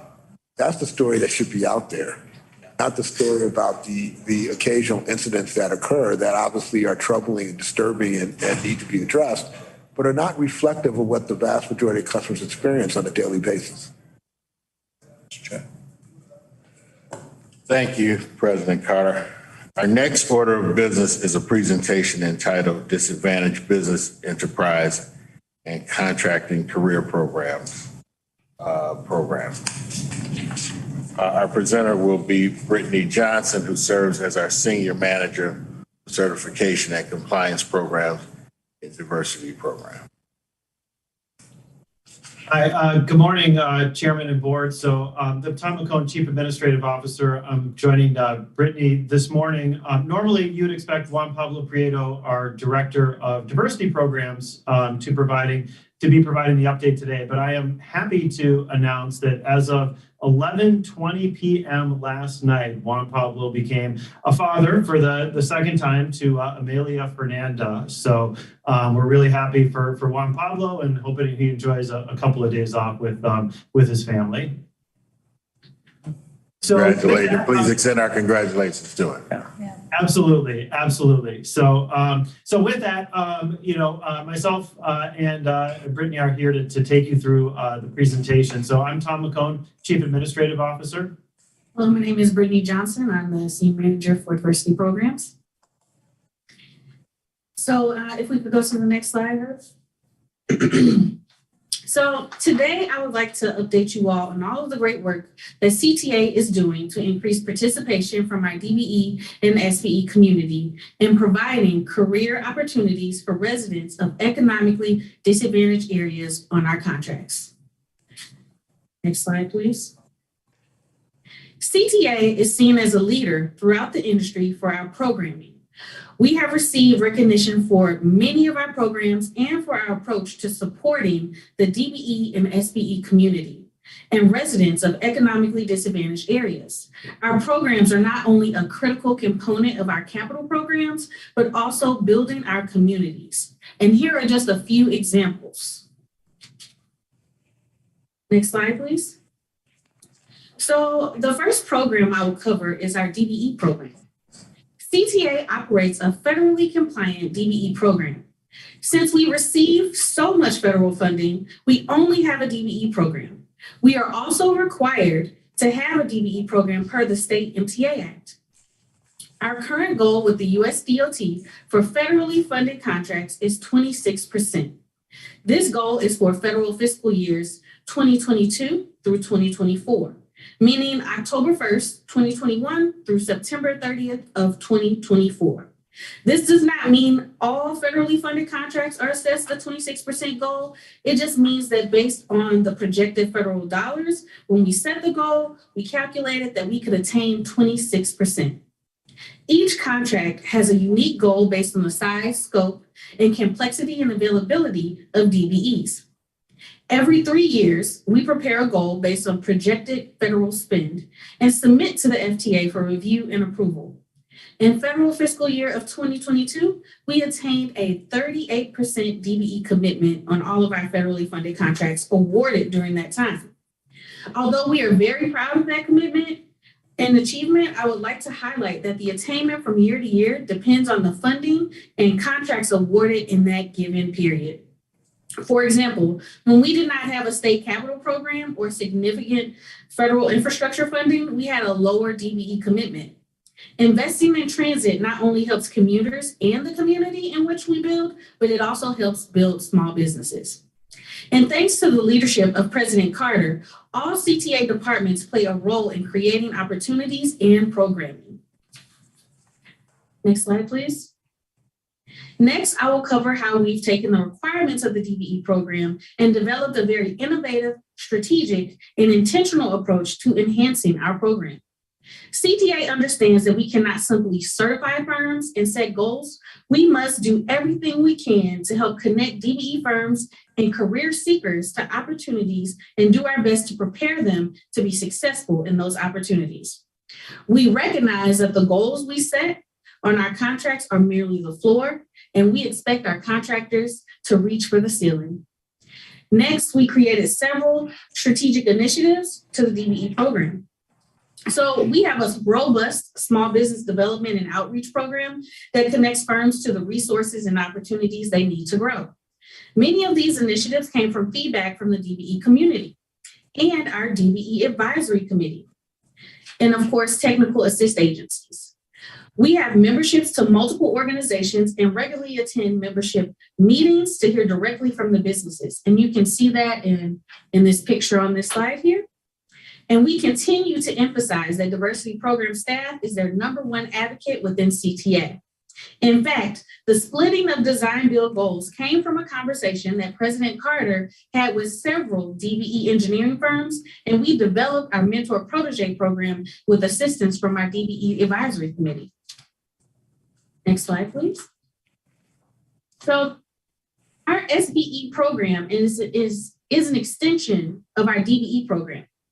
Per the DBE regulations, we are required to have a race and gender neutral program to foster small business participation. We decided to incorporate the same certification standards with the exception of the social disadvantage as the DBE certification standard. Since we did that, all DBE certified firms are automatically included in our small business program. And we also accept SBE certification from Metra, PACE, and most recently, SEPTA in Philadelphia, since they use the same certification standards as well. We want to see our SBE firms become primes on our contracts, and that is the goal of our SBE program. Through the SBE program, we were able to set contracts aside for only certified small businesses to compete. These contracts can be valued up to $5 million a year and need to have a competitive pool of certified SBEs to participate. Our program started with a cap of $100,000 in 2013, but we quickly increased it to $1 million because we saw the small business community had the capacity to do so. After awarding several SBE contracts, we again saw that the capacity of the small business community had grown. And so we increased the cap to $3 million. And once we saw our small businesses hitting the cap again, we came back to the board to increase it to $5 million in 2021. Through these increases, we continue to maximize opportunities for small businesses while ensuring contracts are manageable enough so we don't set a small business up for failure. Since 2013, when we launched the program, we have awarded over 100 contracts valued at over $61.9 million. We've achieved this by reviewing contracts to recommend that they be set aside completely or that a portion of the work be set aside to create opportunities for SBEs. Purchasing is one of our great partners as they are the ones that structure the contracts to reduce barriers for small businesses. Diversity also gets great support from the departments within the authority when we explore small business set-asides. Next page, please. So, as you know, we are one of the first agencies to sign on to the Equity and Infrastructure Project, or EIP, which brought together agencies from across the country to share best practices to increase the amount of historically underutilized businesses that can compete for contracting opportunities.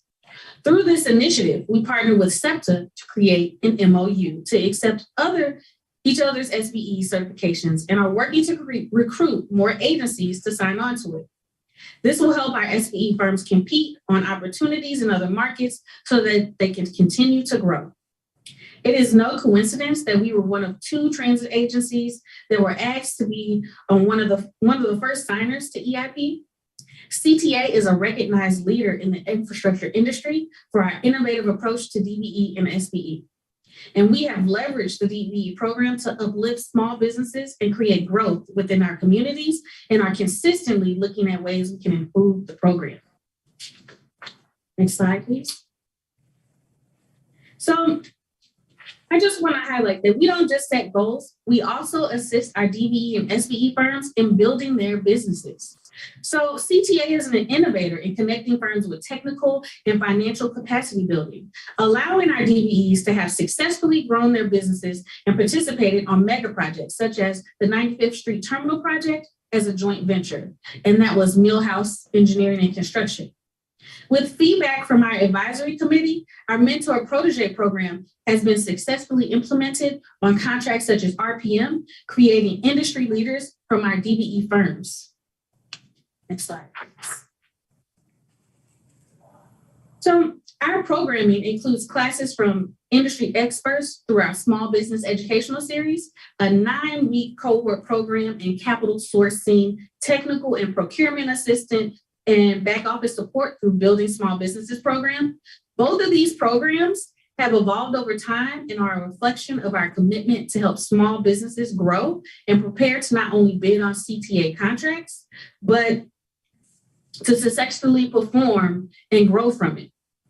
Over 50 firms have graduated from our program, and many have been awarded contracts and subcontracts with CTA. The Small Business Educational Series was created in 2017 when President Carter asked us to prepare firms that had never done business with the CTA to be ready for work that we were going to advertise for the Green Line. Building Small Businesses was piloted on RPM, where we assisted over 20 firms in securing $6.5 million in capital. It launched as a full program in July of last year, and we have continued to connect small businesses with capital so that they can compete for successfully and grow on CTA projects. The video you will see during the construction report will feature a firm that went through the Building Small Businesses program, Erin Wellness. And I will now pass it over to Tom. Next slide, please, sir. Thank you, Brittany. And, you know, Brittany's a little humble when she goes through the facts and figures. The CTA is really a trendsetter with its DBE program and under the leadership of President Carter and the board. Not only have we signed an agreement with Philadelphia, the first of its kind in the country, but SEPTA's reached out to us and said, how do we create a small business program the same way Chicago has? How do we learn from you? How do we make sure that we can roll this out within our area too? So we're certainly sort of setting the standard with the DBE program. I'm going to talk to you about the workforce program that accompanies our contracts. This, what you're seeing is a graphic display of the ecosystem that exists for workforce participation on our infrastructure projects. Obviously, CTA is a big part of this through the projects that we fund, but we also coordinate with our trade union partners because we have union workforce on all of our projects. We have workforce partners that are adept at supporting individuals who need to enter those trades and want to work on those CTA projects. That was a part of the contract package that we looked at today with the board. Obviously, the community and working directly with the community and with community partners, and then directly with the contractors and the subcontractors. And I think the theme here through this is that no matter where we build a project, we want to make sure that the benefits of the project reach all of the communities that we serve. And that's our objective with this. And we don't want to set goals, as Brittany described, on the DBE side or on the workforce side and say, okay, it's up to you to achieve them. We recognize that it's up to us to help make sure that these goals get achieved, because what we want to see not only is to set the goal, but to achieve and exceed the goals that we set on the contracts. And we have to make sure that we're setting not only our firms up for success, but the people on our projects up for success as well. So Herb, next slide. We do this through a series of goals that we set on our contracts, and these have evolved over time. Beginning in 2013 with the Red Line South project, we established our first workforce goal on a contract, and that was by establishing what's now known as a WIOA qualified individual. This would be somebody who maybe is separating from the service, somebody who's or underemployed, or others who have barriers to employment. So those individuals, we set a minimum threshold for participation from those individuals beginning on the Red Line South project. And since then, we've sort of expanded from that particular goal. In conjunction and working with our partners at the Housing Authority, we've added Section 3 residents to now qualify for this careers opportunity goal. That allows somebody to work on a CHA project and then work on a CTA project to help gain that career experience that they need to sort of go up from apprentice worker to journey worker, and then to really create a career in the building trades. After we established this goal, in speaking with the unions and other community partners, we wanted to make sure that we were bringing new people into these opportunities and creating those opportunities for people in the communities that we're targeting to be members of these projects. And what they said is you need to establish a minimum number of union apprentices that you're going to have on the project. And that was the genesis of our union apprenticeship goal. We launched that in 2017. We've had it on our major contract since 2017. And what that does is that opens up opportunities for new people to come onto the project and to gain the experience they need to move into the journey worker, into that career status. And then finally, we have our economic disadvantaged area goal. This is a goal that we put in place in advance of the Red Purple Modernization Project. It was launched in 2017 with Your New Blue as well. Initially, we targeted residents of zip codes that had a median income of $40,000 or less. Now that's migrated up to $45,000. And initially, when we put this goal in place, we had a federal restriction that did not allow us to target local areas. We had to include all zip codes across the country as qualifying within this, or we'd run afoul of the federal competitive rules.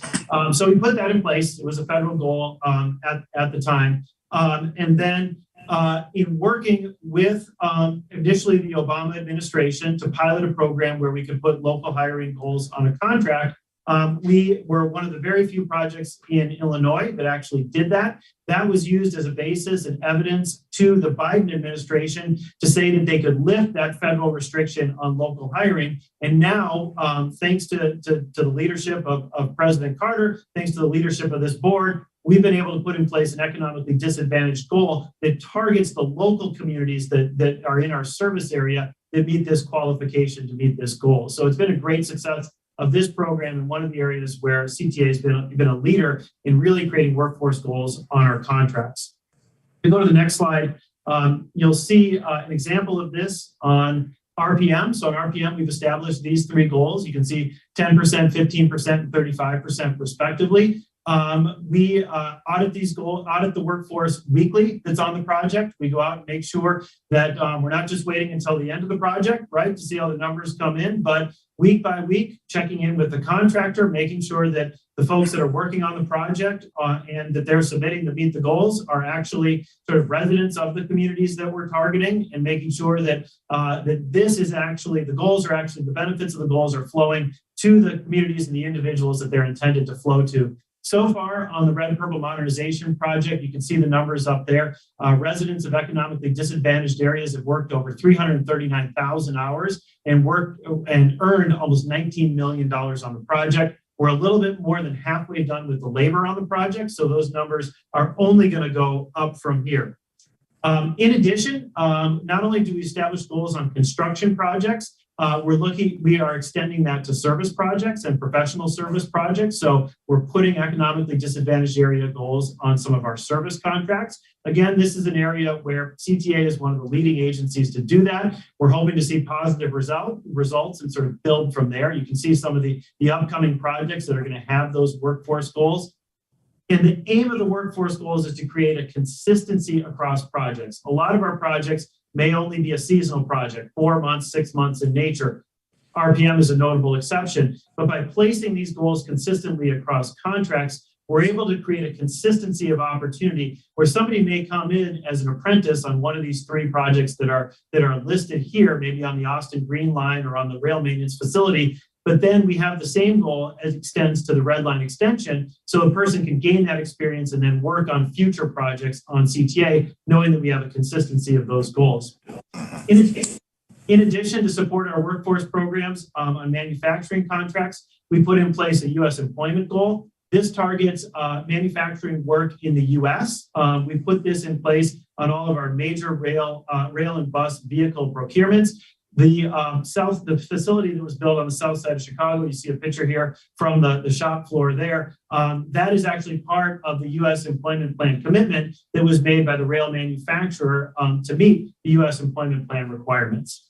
You can go to the next slide. And just wrapping up, I wanted to show just some of the images. Right, you can see people there graduating from apprenticeship programs, interested workers and workforce at some of our outreach events at the city colleges. People who maybe they held union cards previously, maybe this is their first time in the unions. Very motivating opportunities of people who want to work on our projects. And we're looking to support the ecosystem to make sure that they can do that. You saw a video last month about Pierre. Pierre lives on the south side of Chicago. He gained all of his apprenticeship hours that he needed to complete his ironworker apprenticeship on the RPM project. And now he's got a career as an ironworker thanks to the goals that we've put on this project and the opportunities that we've created.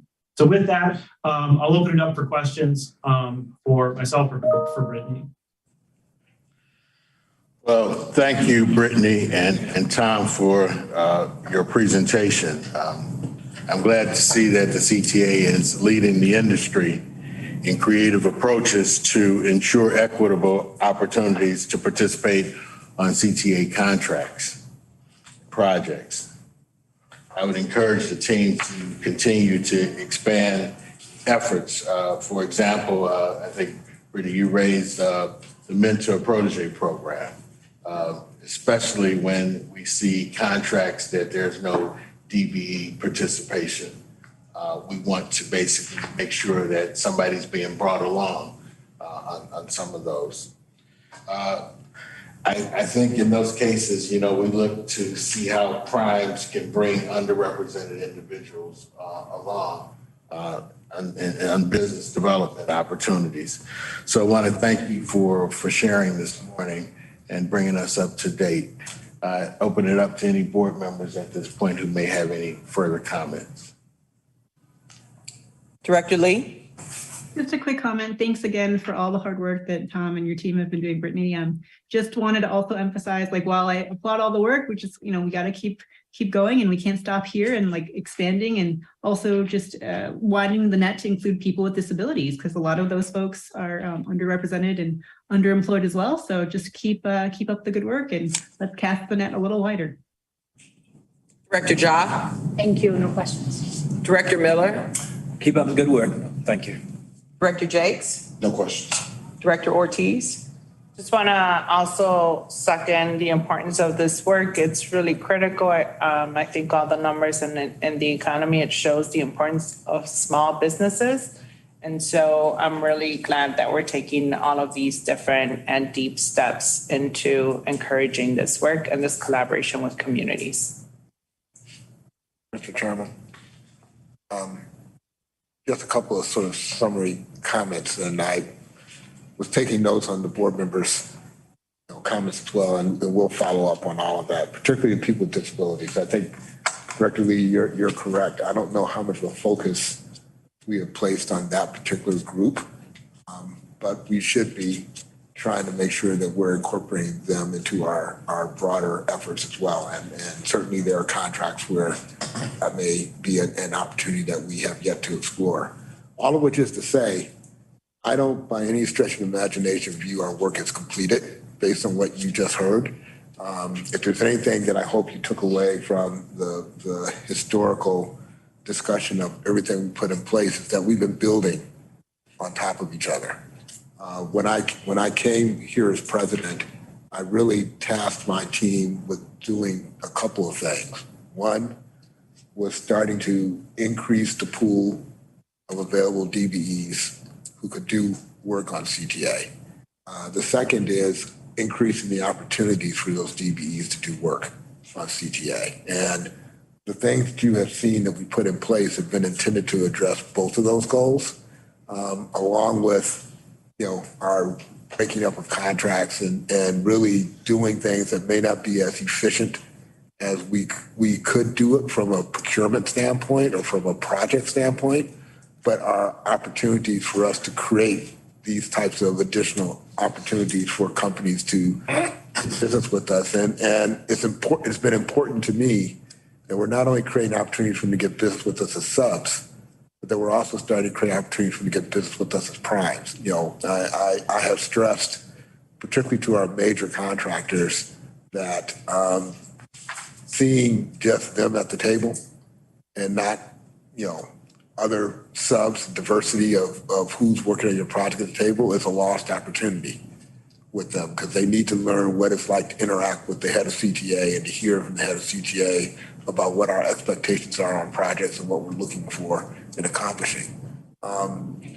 Certainly on the workforce side, it's a similar type of objective. It's to increase the pool of available employees, particularly on major capital construction projects. And I mentioned that particularly in relation to RLE. This is going to be a great opportunity for us to do a lot of great stuff. And we have certainly taken the lessons that we've learned from what we did with RPM and are applying them to RLE, not the least of which is why the workforce contracts are in front of you today, because one of the things that we've learned is that you can't start this stuff early enough. We're still a little ways away from awarding a contract to construct this project. But the work that needs to start in the communities to basically start to develop the pipeline and to get people prepared to take advantage of these opportunities starts now. And there are other opportunities that we can put people on while we're waiting for RLE to get started that allows them to get experience. And we certainly have examples of employees who have worked on multiple CTA projects over the course of their career, moving up through the ranks of their union apprenticeships and other things, and are now benefiting from that on projects like RPM. And so the idea here is to not only make sure that we're exposing particularly those communities who have been the most significantly impacted economically to these opportunities, but then creating a pathway for them to actually get meaningful jobs on these projects. And for a project like RLE or RPM, the benefit of that project is that it's going to go on for 4 or 5 years. These are not short projects. They're what are referred to as mega projects. CTA hasn't had a lot of mega projects in its history. We're blessed to have, we're in the process of having 2 of them going on at the same time. And if we don't maximize the benefit of that type of an opportunity, then that is just a missed situation for us that we should never, ever allow to happen. So I just want you to get a better sense of philosophically what I'm trying to do. in this area, and the fact that we continue to be innovative, we continue to look at ways to expand what we're doing. The equity and infrastructure project is an opportunity to take a lot of stuff that we're doing here locally and make it a national effort, which is also going to open up DBEs and others for us at a much broader level than we've ever had before. And so I'm hoping that that will provide benefits for us, particularly around projects like RLE, where we're going to be looking for qualified DBEs to basically come in and do work that may have historically been done by non-DBE firms. Thank you. Our next order of business is the approval of the minutes of the regular board meeting of March 8th, 2023. May I have a motion to approve? So moved. Second. The motion has been made by Director Miller and has been seconded by Director Ja. Director Ja? Yes. Director Miller? Yes. Director Bates? Yes. Director Ortiz? Yes. Director Lee? Yes. Director Barclay? Yes. Chairman Barclay? Yes. The motion to approve the minutes has passed. Our next order of business is executive session. It's my understanding, Kent, that there is an executive session today. Yes, Chairman Barkley, we will be moving into a closed session pursuant to the Illinois Open Meetings Act, Section 2, Paragraph C, subparagraphs 1 and 11. Okay. I will now entertain a motion to recess into executive session for the reasons stated by counsel. So moved. Second. It has been moved by Director Miller and seconded by Director Ortiz. Director Ortiz? Yes. Director Jakes? Yes. Chairman Barclay? Yes. Director Miller? Yes. Director Ja? Yes. Director Lee? Yes. Mr. Chairman, the motion to move into executive session has passed unanimously.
Section 28 Hearing Committee's recommendation regarding CTA's discharge of James Jackson.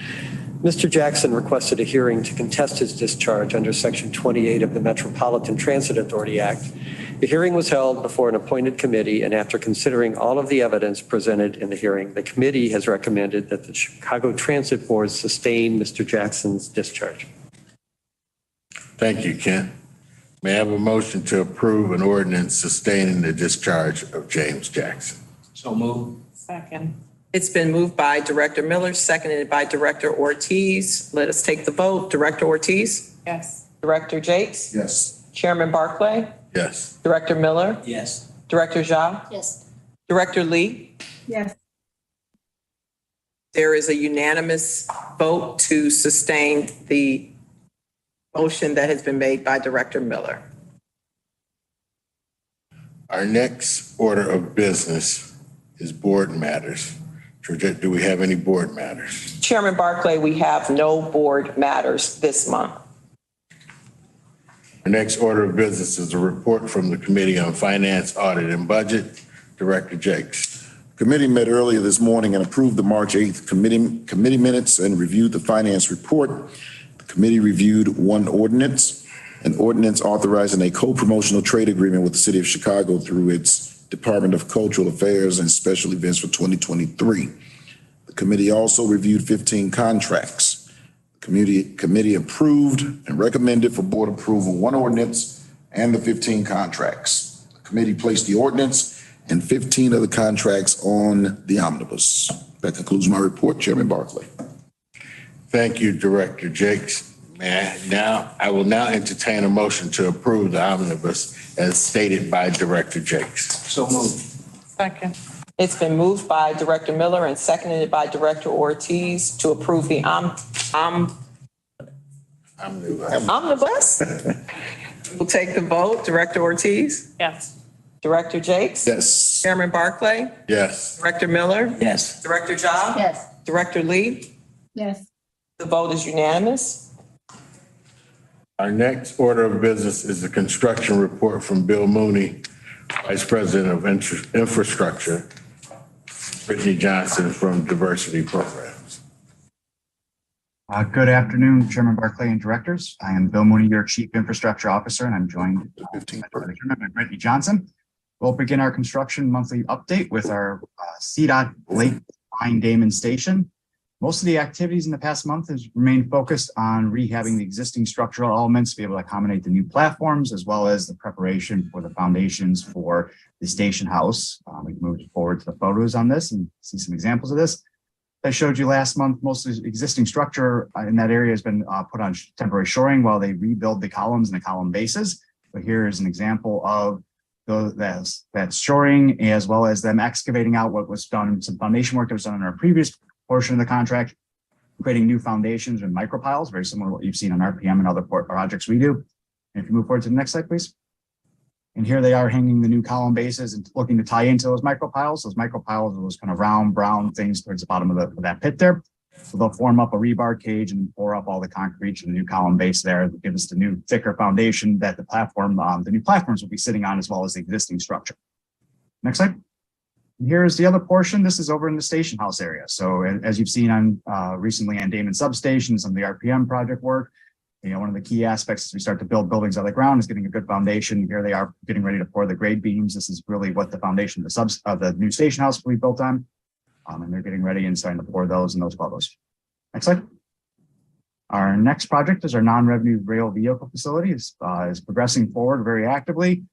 There's a whole bunch of work going on inside, outside, and kind of on the building at this point. So all the walls are in place and the roofing is predominantly in place, and in the process of getting all the finished roofing product on place, sealing it up completely. They're in the process of installing windows, as well as all the kind of internal duct banks to the building that house all the mechanical and electrical that we'll use as part of the operation of that building. Use some photos around that work. So here you can see the new roofing membrane installed. So this is a multi-layer roof membrane, industrial grade. So this is the first layer of the membrane going on into that tin deck that you've seen in previous months. Next slide. Here is what we call the clear story with clerestories. These are similar to skylights, other than they don't leak as much to allow some fresh air and ventilation, natural light into the facility. There's 5 of them in total over the roof. You can see the framing and ultimately is just cladded and roofed as well. Next slide. Here's some of that internal duct banks I mentioned a minute ago. So this is actually for all the electrical power within the facility. The facility has access to the traction power system because it does do work on rail-borne vehicle maintenance that does require some of that access to electrical power for movement, as well as just house electrical and other things that go on, communication cables that will all be in these ducts. Next slide. We'll move forward to our Canal Berry and Damon Substation upgrade project. Most of the work remains kind of focused around Damon Substation as it comes and sprouts out of the ground. But recently, as the board awarded Belmont crossover work last month, we've had a series of weekend line cuts installing various portions of that crossover work in the subway right there. It was a 1950s era crossover. It was really critical for the function of our ability to work around emergencies as well as planned work. And getting it upgraded and brought to the modern standard is really important. So here's a couple of photos around this work. So here you can see at Damon, we've sprouted out of the ground now. You've seen the foundation work going on over the last couple of months. Here is the structural steel. This is a unique substation. We only have a few that are multi-story buildings. This will be a 2-story substation with some of the traction power equipment on the second floor. And ultimately is a glass enclosure on the second floor that you can, from the Damon station on the blue line, you actually will be able to see into that equipment in the substation. Will kind of be a unique peek behind the scenes in our system and part of the unique architecture of it. Next slide. And here's some of the work. So this is one of the crossover weekends where we were down in the subway, working kind of in a really confined space, rebuilding that track work. So they dug it all the way back down to the concrete subfloor of the subway itself, removed all the old ties, ballast, all the old duct bank, put in new duct banks, as well as then a new base for ballast and new ties. So move forward to the next slide. And here you can see some of that special track work. So this is the type of track work that allows us to switch from one track to another. And so here you can see that new track work being installed, and ultimately then they fill it up with stone and do what we call tamping and lining, where they compress the stone and set the final alignment. This is now happening over a series of weekends, and then they also will be feathering in the approach tracks with the track that kind of touches the crossover on either side, just to make a nice smooth transition. Next slide. And we'll move on to our red purple modernization project. The project continues forward. We make advancements in the quarter signal improvements, most notably around Winona Relay House, where I've been showing you work going on there. The equipment's beginning to show up on site and getting prepared to be installed. We also advanced most of the track work on the Lawrence-Bryn Mawr modernization corridor with the installation of third rail coming behind it. And we're finishing up the special track work near Winona with the middle track there, as well as beginning of the installation of sound walls and other activities as we march towards ultimate stage B and stage change hopefully later this summer. Now on the RPB side of the corridor, the red purple bypass area. So we are working to quickly bring to conclusion stage 2, which also will see a transition towards the end of the summer, where we will be transitioning kind of which of the 2 tracks we're running on between Belmont and Addison. And we continue to close up the decks there, fill it in, and start building track from there. So we've got some photos showing that work. So here is in the red bypass corridor, red purple bypass corridor. You can see some of that concrete enclosure I just mentioned here. So here they are actually forming in rebar cages on top of those precast floors that I showed you previously. Ultimately, this becomes the basis for the new track bed, and then we'll install the ties and the rail on top of it. Next slide. This is the Clark Relay House. So I showed you some photos last month of the relay house being installed in place. Here's equipment actually being brought and installed in the platforms around it that will ultimately be the ComEd feeds that power the facility. Next slide. And this is up on the Lawrence to Bryn Mawr corridor. Here you can see the special works, very similar to what I just talked about at Belmont, but this is up to facilitate movement between track 3 and the middle track. That will be the new Winona middle track here. This will actually also be the track that we'll be operating on during the next phase change as part of the temporary station access in this area. So here you can see the concrete ties that were poured up to meet that special track work, and they're doing the finished concrete patching around it. Next slide. And over the last couple of months, I've shown you some of the advanced work on the next phase temp station. So you've seen the stairway that goes up to what appeared to be nowhere is now starting to connect to a station house. So this is at one of the 2 station houses near Argyle that will facilitate access to the temporary station there during the next phase change, and a kind of finished product of that stair that goes up from that station house. It's being framed out, it's being roofed and getting ready for us to fully install and get it ready for that next phase. Next slide. We had to continue to advance the track work on that big bridge up there now. So here you see kind of we're in the final about 2,000 feet of 4 of track out here that we're working through. So here they are bolting up all the plates that we previously have poured up to and now securing, and they torque them down, as well as they're starting to install the contact rail blocks, which was ultimately what we used to put the third rail chair on, which holds that third rail up in the air for us. Next slide. And here's some of that more details. So now you can see actually the third rail in place. You can see all the running rails in place. It's really starting to look like a railroad. You've got the sound walls on both sides. This is getting closer and closer to that finished product.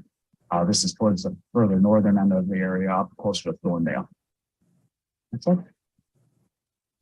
And we continue our community outreach activities. So we participated with the opening and the Cubs opening games with a series of meetings in the Leagueville community, discussing traffic operations around various activities that go on in that area, including the Cubs participation. We participated with the City of Chicago in a group meeting with the Bolton Neighbors Association, which is in the area close to Belmont. We continue to host our virtual office hours. We also participated in a series of community meetings, virtual community meetings, talking about the next phases, what comes after RPM phase 1, and kind of what that docket starts to look like. And we, as always, continued our outreach and coordination with the 44th Ward and the 48th Ward, and a weekly and bi-weekly relationship and growing as any issues may occur. And with that, I will turn it over to Brittany. Thanks, Bill. So good afternoon, directors. On March 20th, we hosted a workforce outreach event at Olive Harvey College, and it's a picture here that you can see.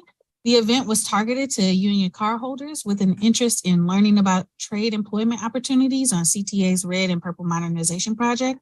There were 60 attendees. The event featured a presentation with speakers from CTA, the CTA RLE team, the RPM Workforce Partners, Hire 360 and Chicago Cook Workforce Partnership, and Cisco. Following the presentation, the attendees were invited to network with representatives from various unions, subcontractors, and workforce assist agencies involved on the RPM project. And we received feedback from the attendees that they were happy to see an event that had resources and explained how to utilize those resources. As of March 31st, DBEs have been awarded over $239 million between the design and construction packages. Additionally, the $239 million has been awarded to 89 unique DBE firms, and this is the result of the outreach that has been conducted by CTA and the Prime to ensure the entire DBE community is aware of the opportunities on the project. One of the goals of RPM was to engage with DBE firms that had never participated on the CTA project, and some of these firms were well established and some are new to the industry, and of the 89 firms, 34 are new to working with CTA. On the workforce side, as of March 31st, over 1,800 unique individuals have worked over 1.2 million labor hours and earned over $70 million on the project. That concludes my portion of the report, and I will now pass it back to Bill for our video on air and wellness. Thank you, Brittany. I actually would like to pause and turn it over to President Carter to introduce the next video in the series that we've been offering. Last month, we saw a video about a workforce program, and this month we have some information. President Carter? He's not here. Oh, then I will be glad to introduce the video. My apologies.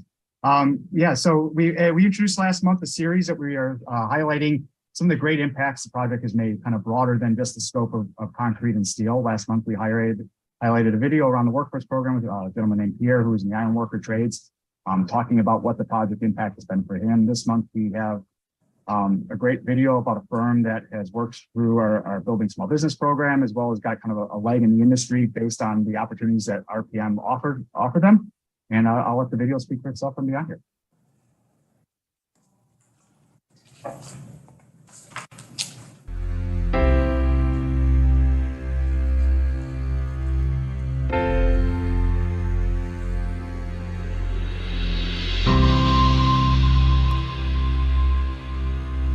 Hi, my name is Adrienne Mobley. My business is Air and Wellness Safety Training Company, and we are providing flaggers for the RPM project. Air and Wellness Safety Training Company is a 100% female-owned company.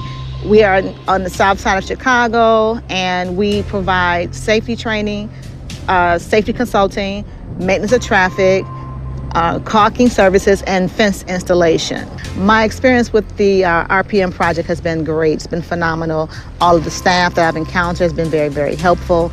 and the information that they've been able to pour into me allowed me to be able to get other contracts and understand how to deal with those projects even better. So I've now been on projects such as working with O'Hare Airport with companies like AECOM, Clayco, and BOA, and I've been out there now 6 consecutive times. We also work with Amazon. Through Clayco, we've been doing Amazon work as well. So this first experience has really assisted me grow the company phenomenally. My passion is to hire people from the South and West Side, people who have been kept out of this industry and want to get in it. So we have been able to provide jobs for at least 35 people. And on this project alone, between 25 and 30 people. So this project has really been able to help us scale up and hire people so they can make really good wages and have medical benefits and all of that as well. On this project, I get to work with my daughters. Both of them have significant roles in the company. My oldest daughter is the office manager, so she orchestrates a lot of everything that goes in and out, invoice and all of those things. And my youngest daughter is a laborer, and she is a foreman as well. And we work very, very well together. And so my hopes is that in the future that they will take on the company and continue growing it and hopefully even go nationwide with it. Black wealth. What's up? With that, we'll be glad to take any questions. So again, just a great opportunity to highlight some of the impact of the projects we do here with, the commitment the board and President Carter have made to extending, the capital program beyond just, the concrete and stuff. Director Lee, do you have any questions? No questions. Thank you so much for the presentation. Director Ortiz? Done. Thank you. Director Jakes? No, thank you. Chairman Barclay? No questions. Great job. Director Miller? No questions. Thank you. Director Ja? No questions. Love seeing the stories, personal stories. Makes it really good. Real. Makes it real, right? So thank you. Oh. Our final order of business is new business. Georgette, is there any new business? No, Chairman Barclay, there is no new business. You sure? Since there's no further business to come before the board, may I have a motion to adjourn? So moved. I'm sorry. We tried to pack it into a fight. Yeah, go ahead. To adjourn the Chicago Transit Board meeting of April 12th, 2023. So moved. Second. It's been properly moved by Director Miller and seconded by Director Ortiz. Let's have the vote. Director Lee? Yes. Director Ortiz? Yes. Director Jakes? Yes. Director Miller? Yes. Director Ja? Yes. Director Barclay? Yes. The vote is unanimous. The meeting is adjourned. Thank you.